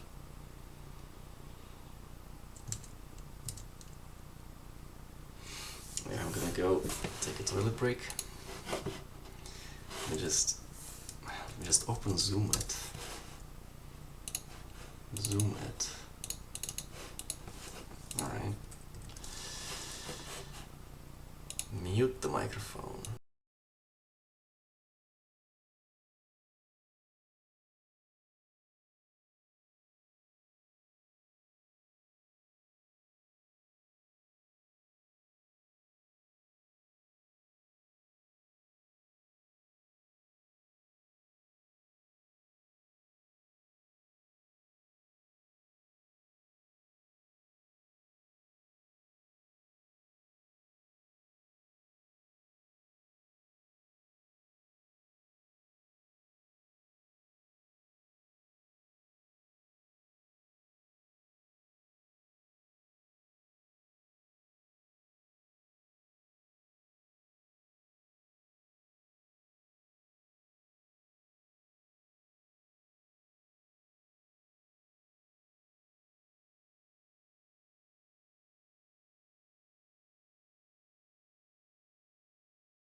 Alright.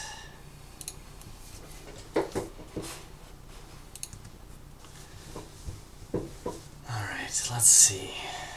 What else do we got? Yeah, get frame animation time. So even if it is being parsed, wherever a sprite is parsed, that thing will have to allocate frame duration somewhere.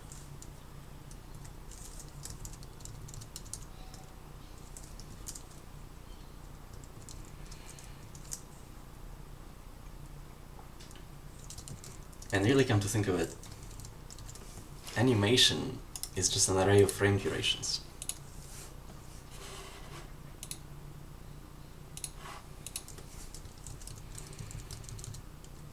Which will have to be changed to time. So maybe I should commit what I have.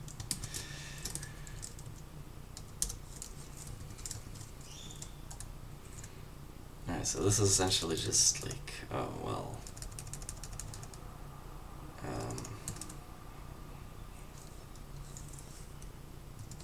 Oops.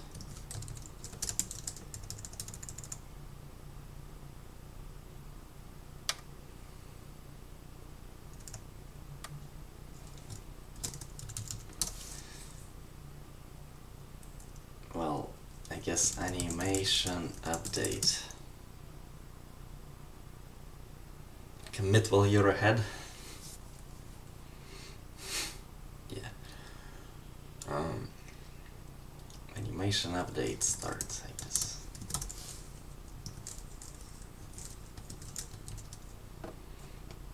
Okay, so, alright.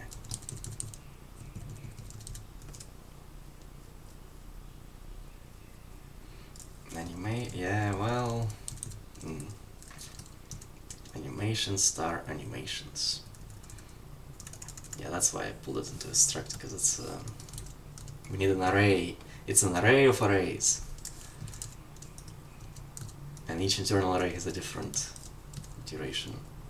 Frame count, frame duration, frames. Okay, so now it's a pointer. So we need storage. That'll go somewhere. Okay, and get animation frame time durations. Okay, well, yes, okay. We have it. We have it in the frame.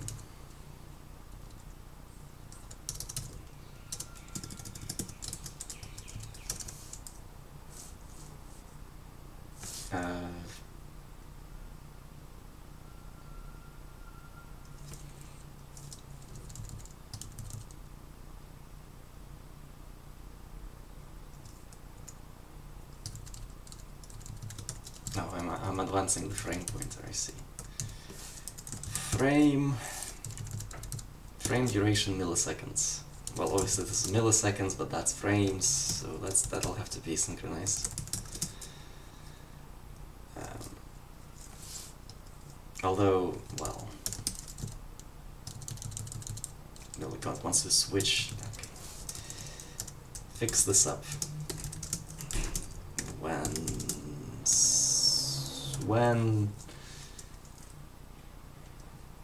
When we switch to time. Okay. So what's wrong with this? Yeah, incredible. Frame index.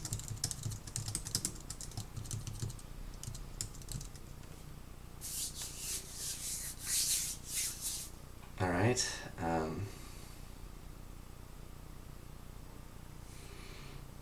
So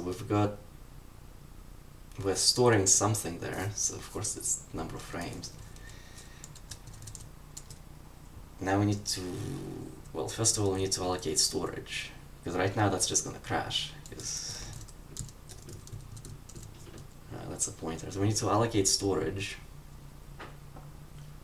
and then push those things into the storage somehow. And then use them, right? So like here,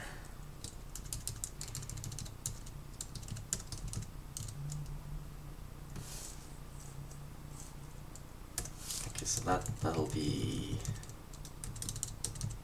lookup,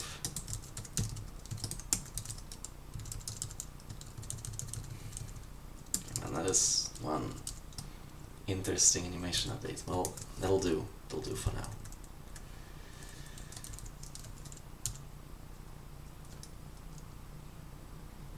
Okay, now we just need to fix the storage. Where is the storage for the frames gonna go?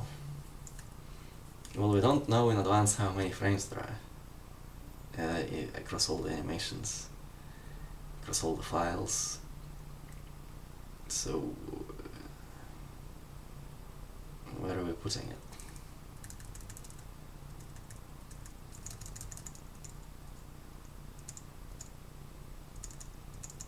I mean, I guess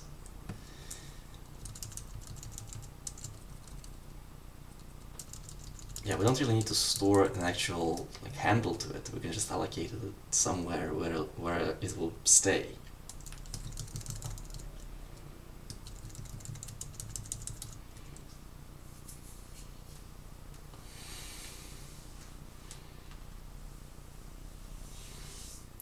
Of course, that means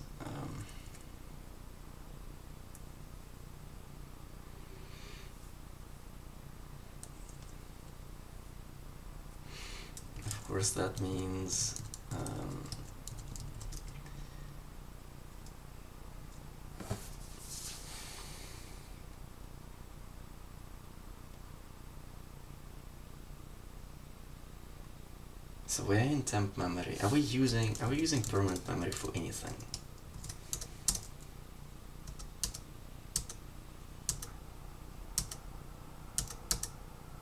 No.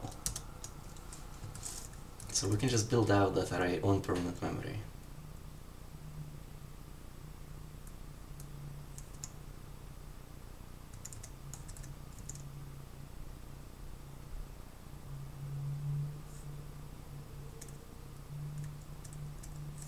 Okay, what would that look like?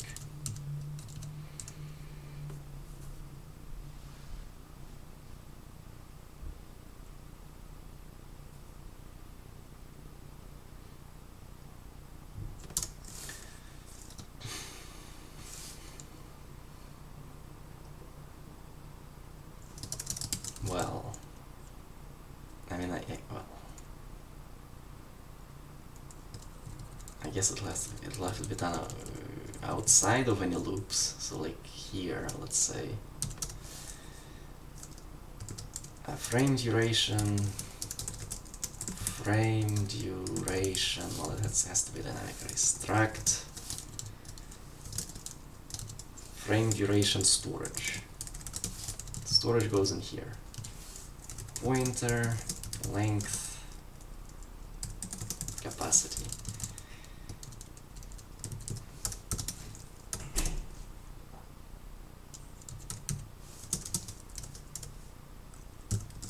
And capacity is some large number, I don't care.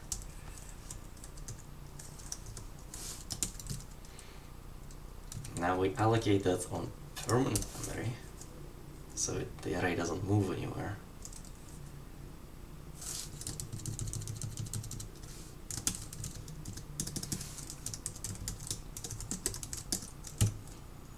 Pointer is arena alloc array, memory permanent,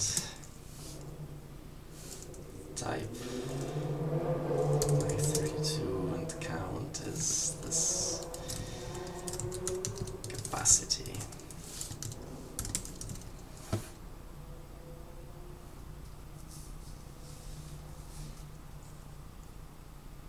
And at the end of this,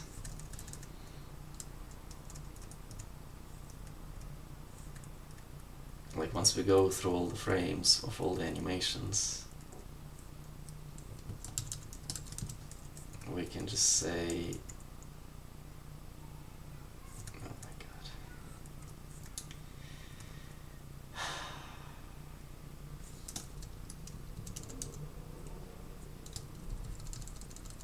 Yeah, after this loop, after this do while loop,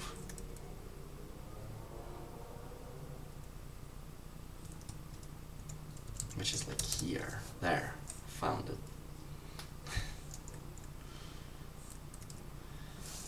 frame duration storage. This is where we would use that length. So like memory permanent.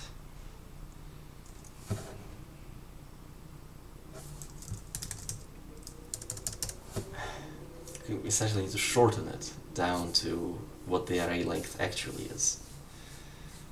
Permanent used minus equals frame duration. So the difference between length and capacity.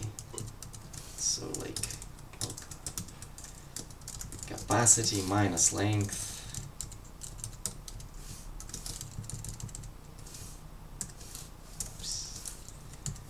times size of the reference. That. It's a pointer.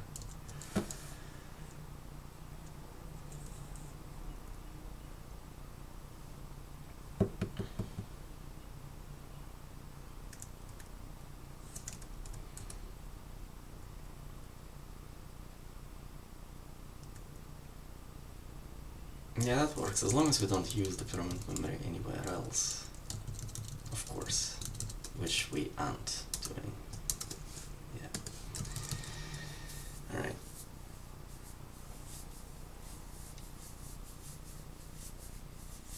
Well, now it's just on to...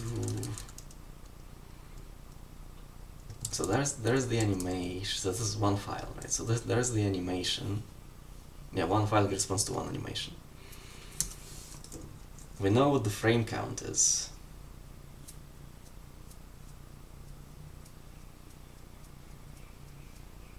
Actually, do we even need to do it this way? Can't we just...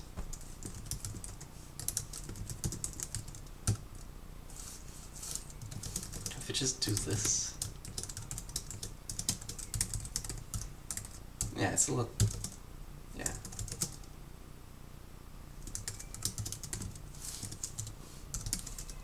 Yeah, which is...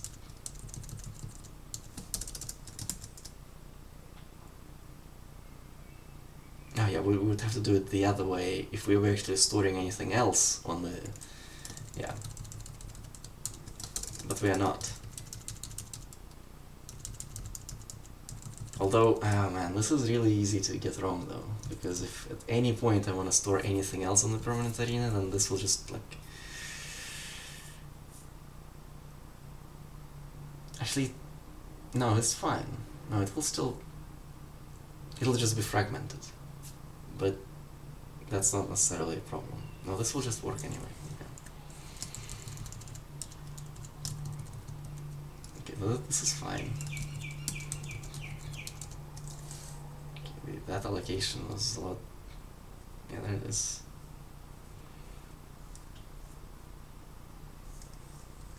Okay, I guess I need to make sure that it's actually working. So B, let's make it 2000. Okay. Now it's very long,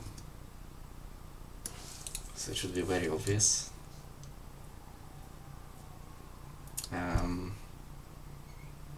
Yeah, that's not obvious at all.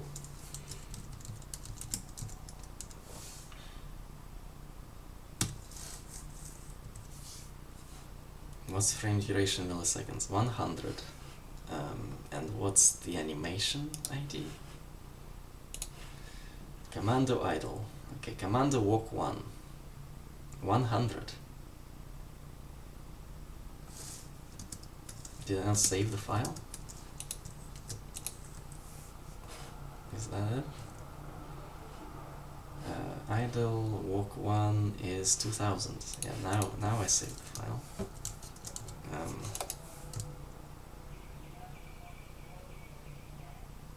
Yeah, 2000 frames is a lot of frames.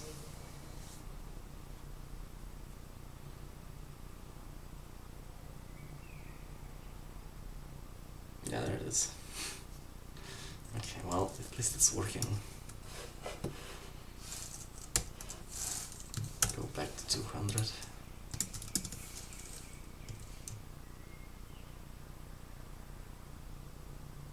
Yeah, okay. I mean, that's all. That's all that's required.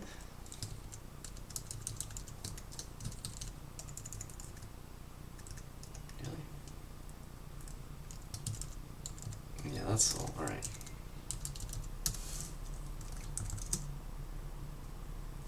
What am I committing again?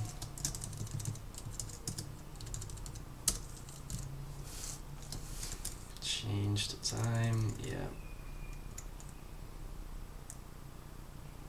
Allocate, save, allocate,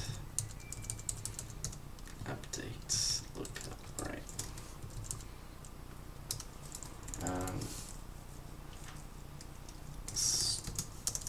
Store individual animation durations. Alright, so we're storing that. We should probably switch them to time rather than...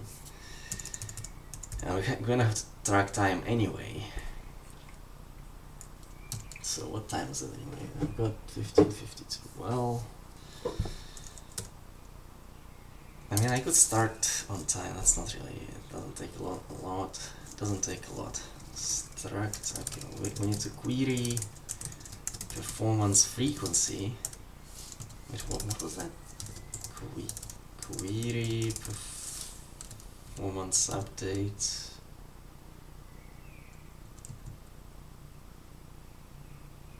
No. Alright, query performance frequency, which takes a performance frequency which is a large integer. Performance frequency.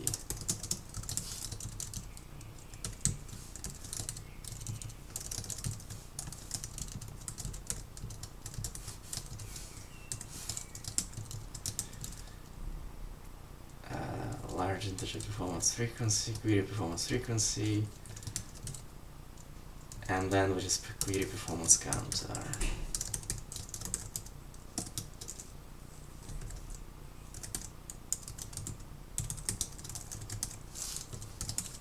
Which is also a large integer.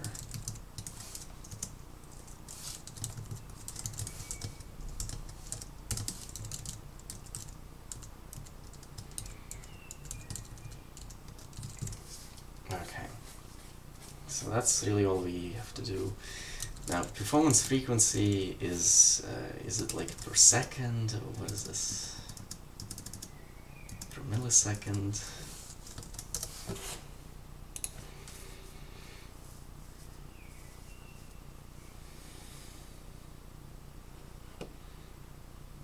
Per second.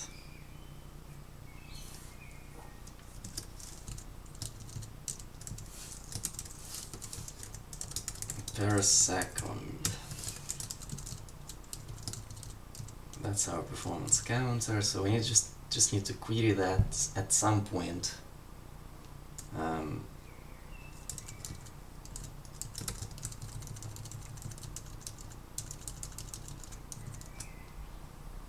During the frame.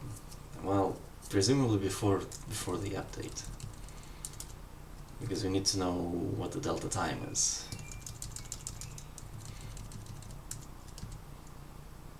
So this is just the messages.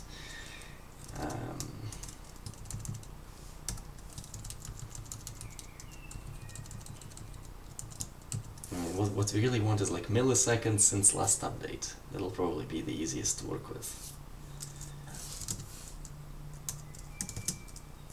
Mass since last update.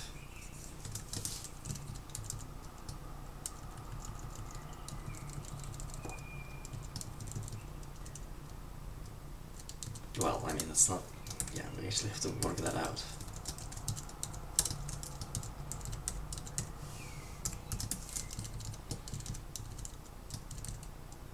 So we query performance counter, okay, like before, so we want what, like U64 before is performance counter, then we query it, then U64 after is, well, after is the current value, last part.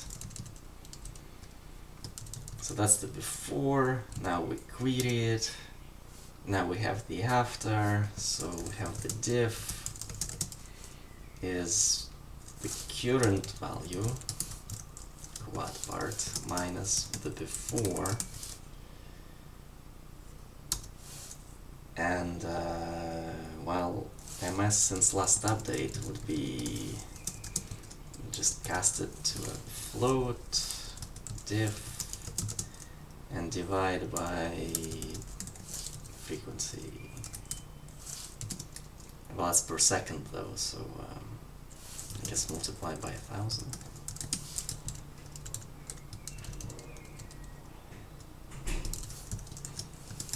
It's just that.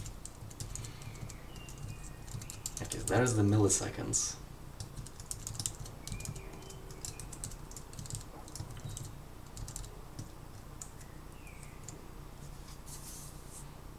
Okay, so that's on. So this happens on one frame. On the next, yeah, that should work. Okay, so given that this is what we have working with, we have to work with. All right, so this is the milliseconds since last update.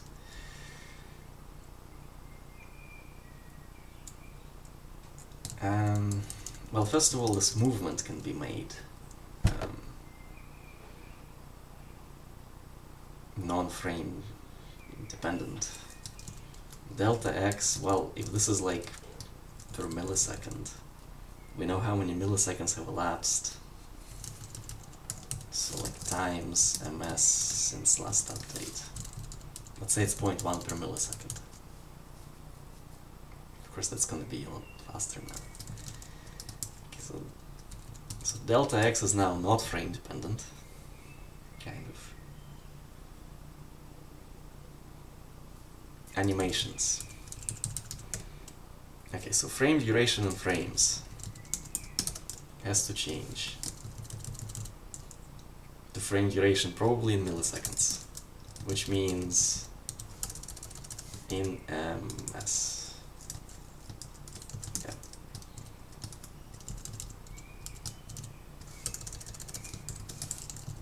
Okay, well, let's just change this definition. Frame count, frame duration in ms. Should this be after? Probably. Let's make it an F32.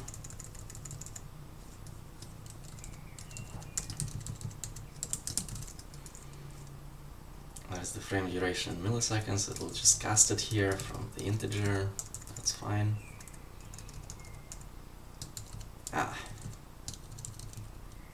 Okay, current animation count of frames. So this thing needs to be milliseconds as well.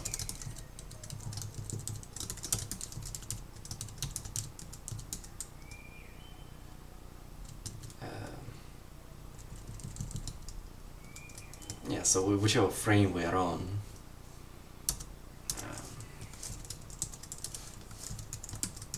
Right. That's the counter.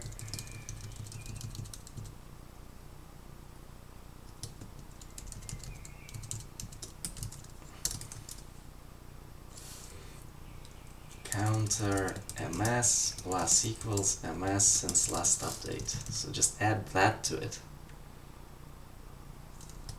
Then, well,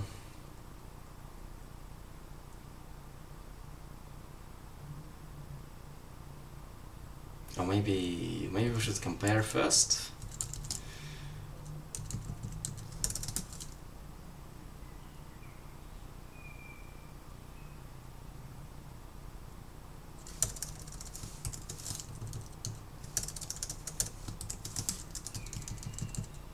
If the counter is, well, not equal, greater or equal. If the counter is greater or equal than the duration, then go in here, but then the update doesn't happen. I mean, I guess else.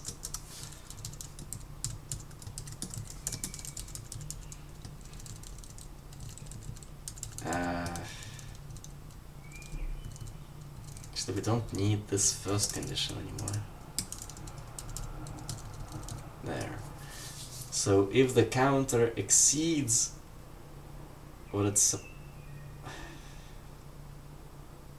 Hold on. Do we need to update first? I mean, it'll work. It'll kind of work either way.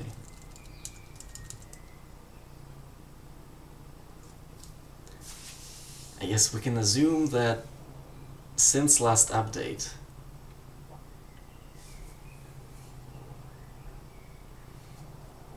well, we are updating like ahead, right? So it's like, well,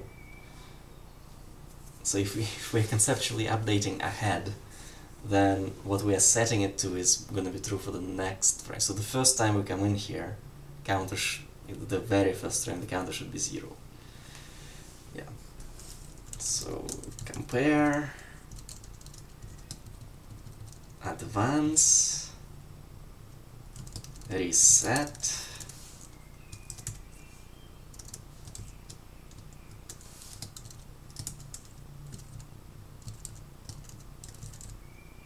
Yeah, so you put it, oh my god.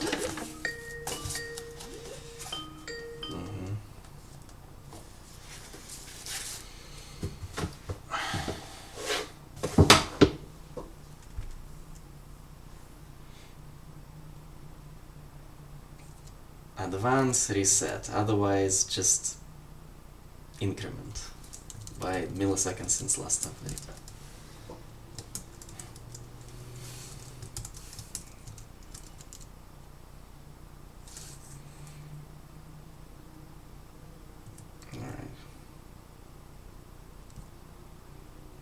Zooming around because of that.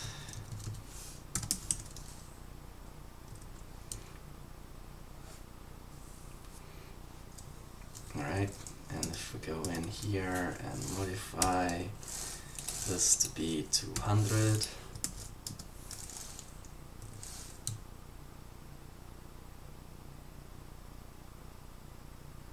yeah, that seems about right.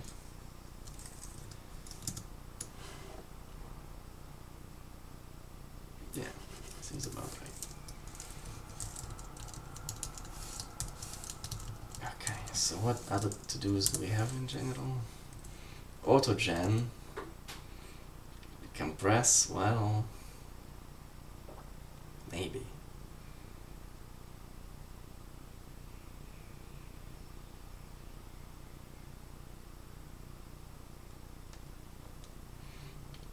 Yeah, that's really the instance buffer.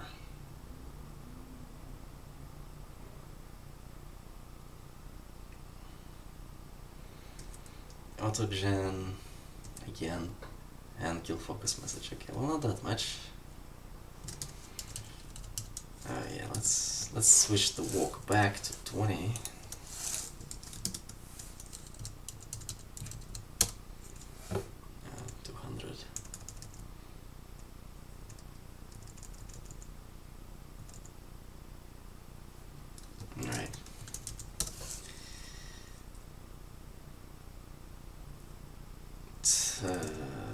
Rack animation time instead of frames.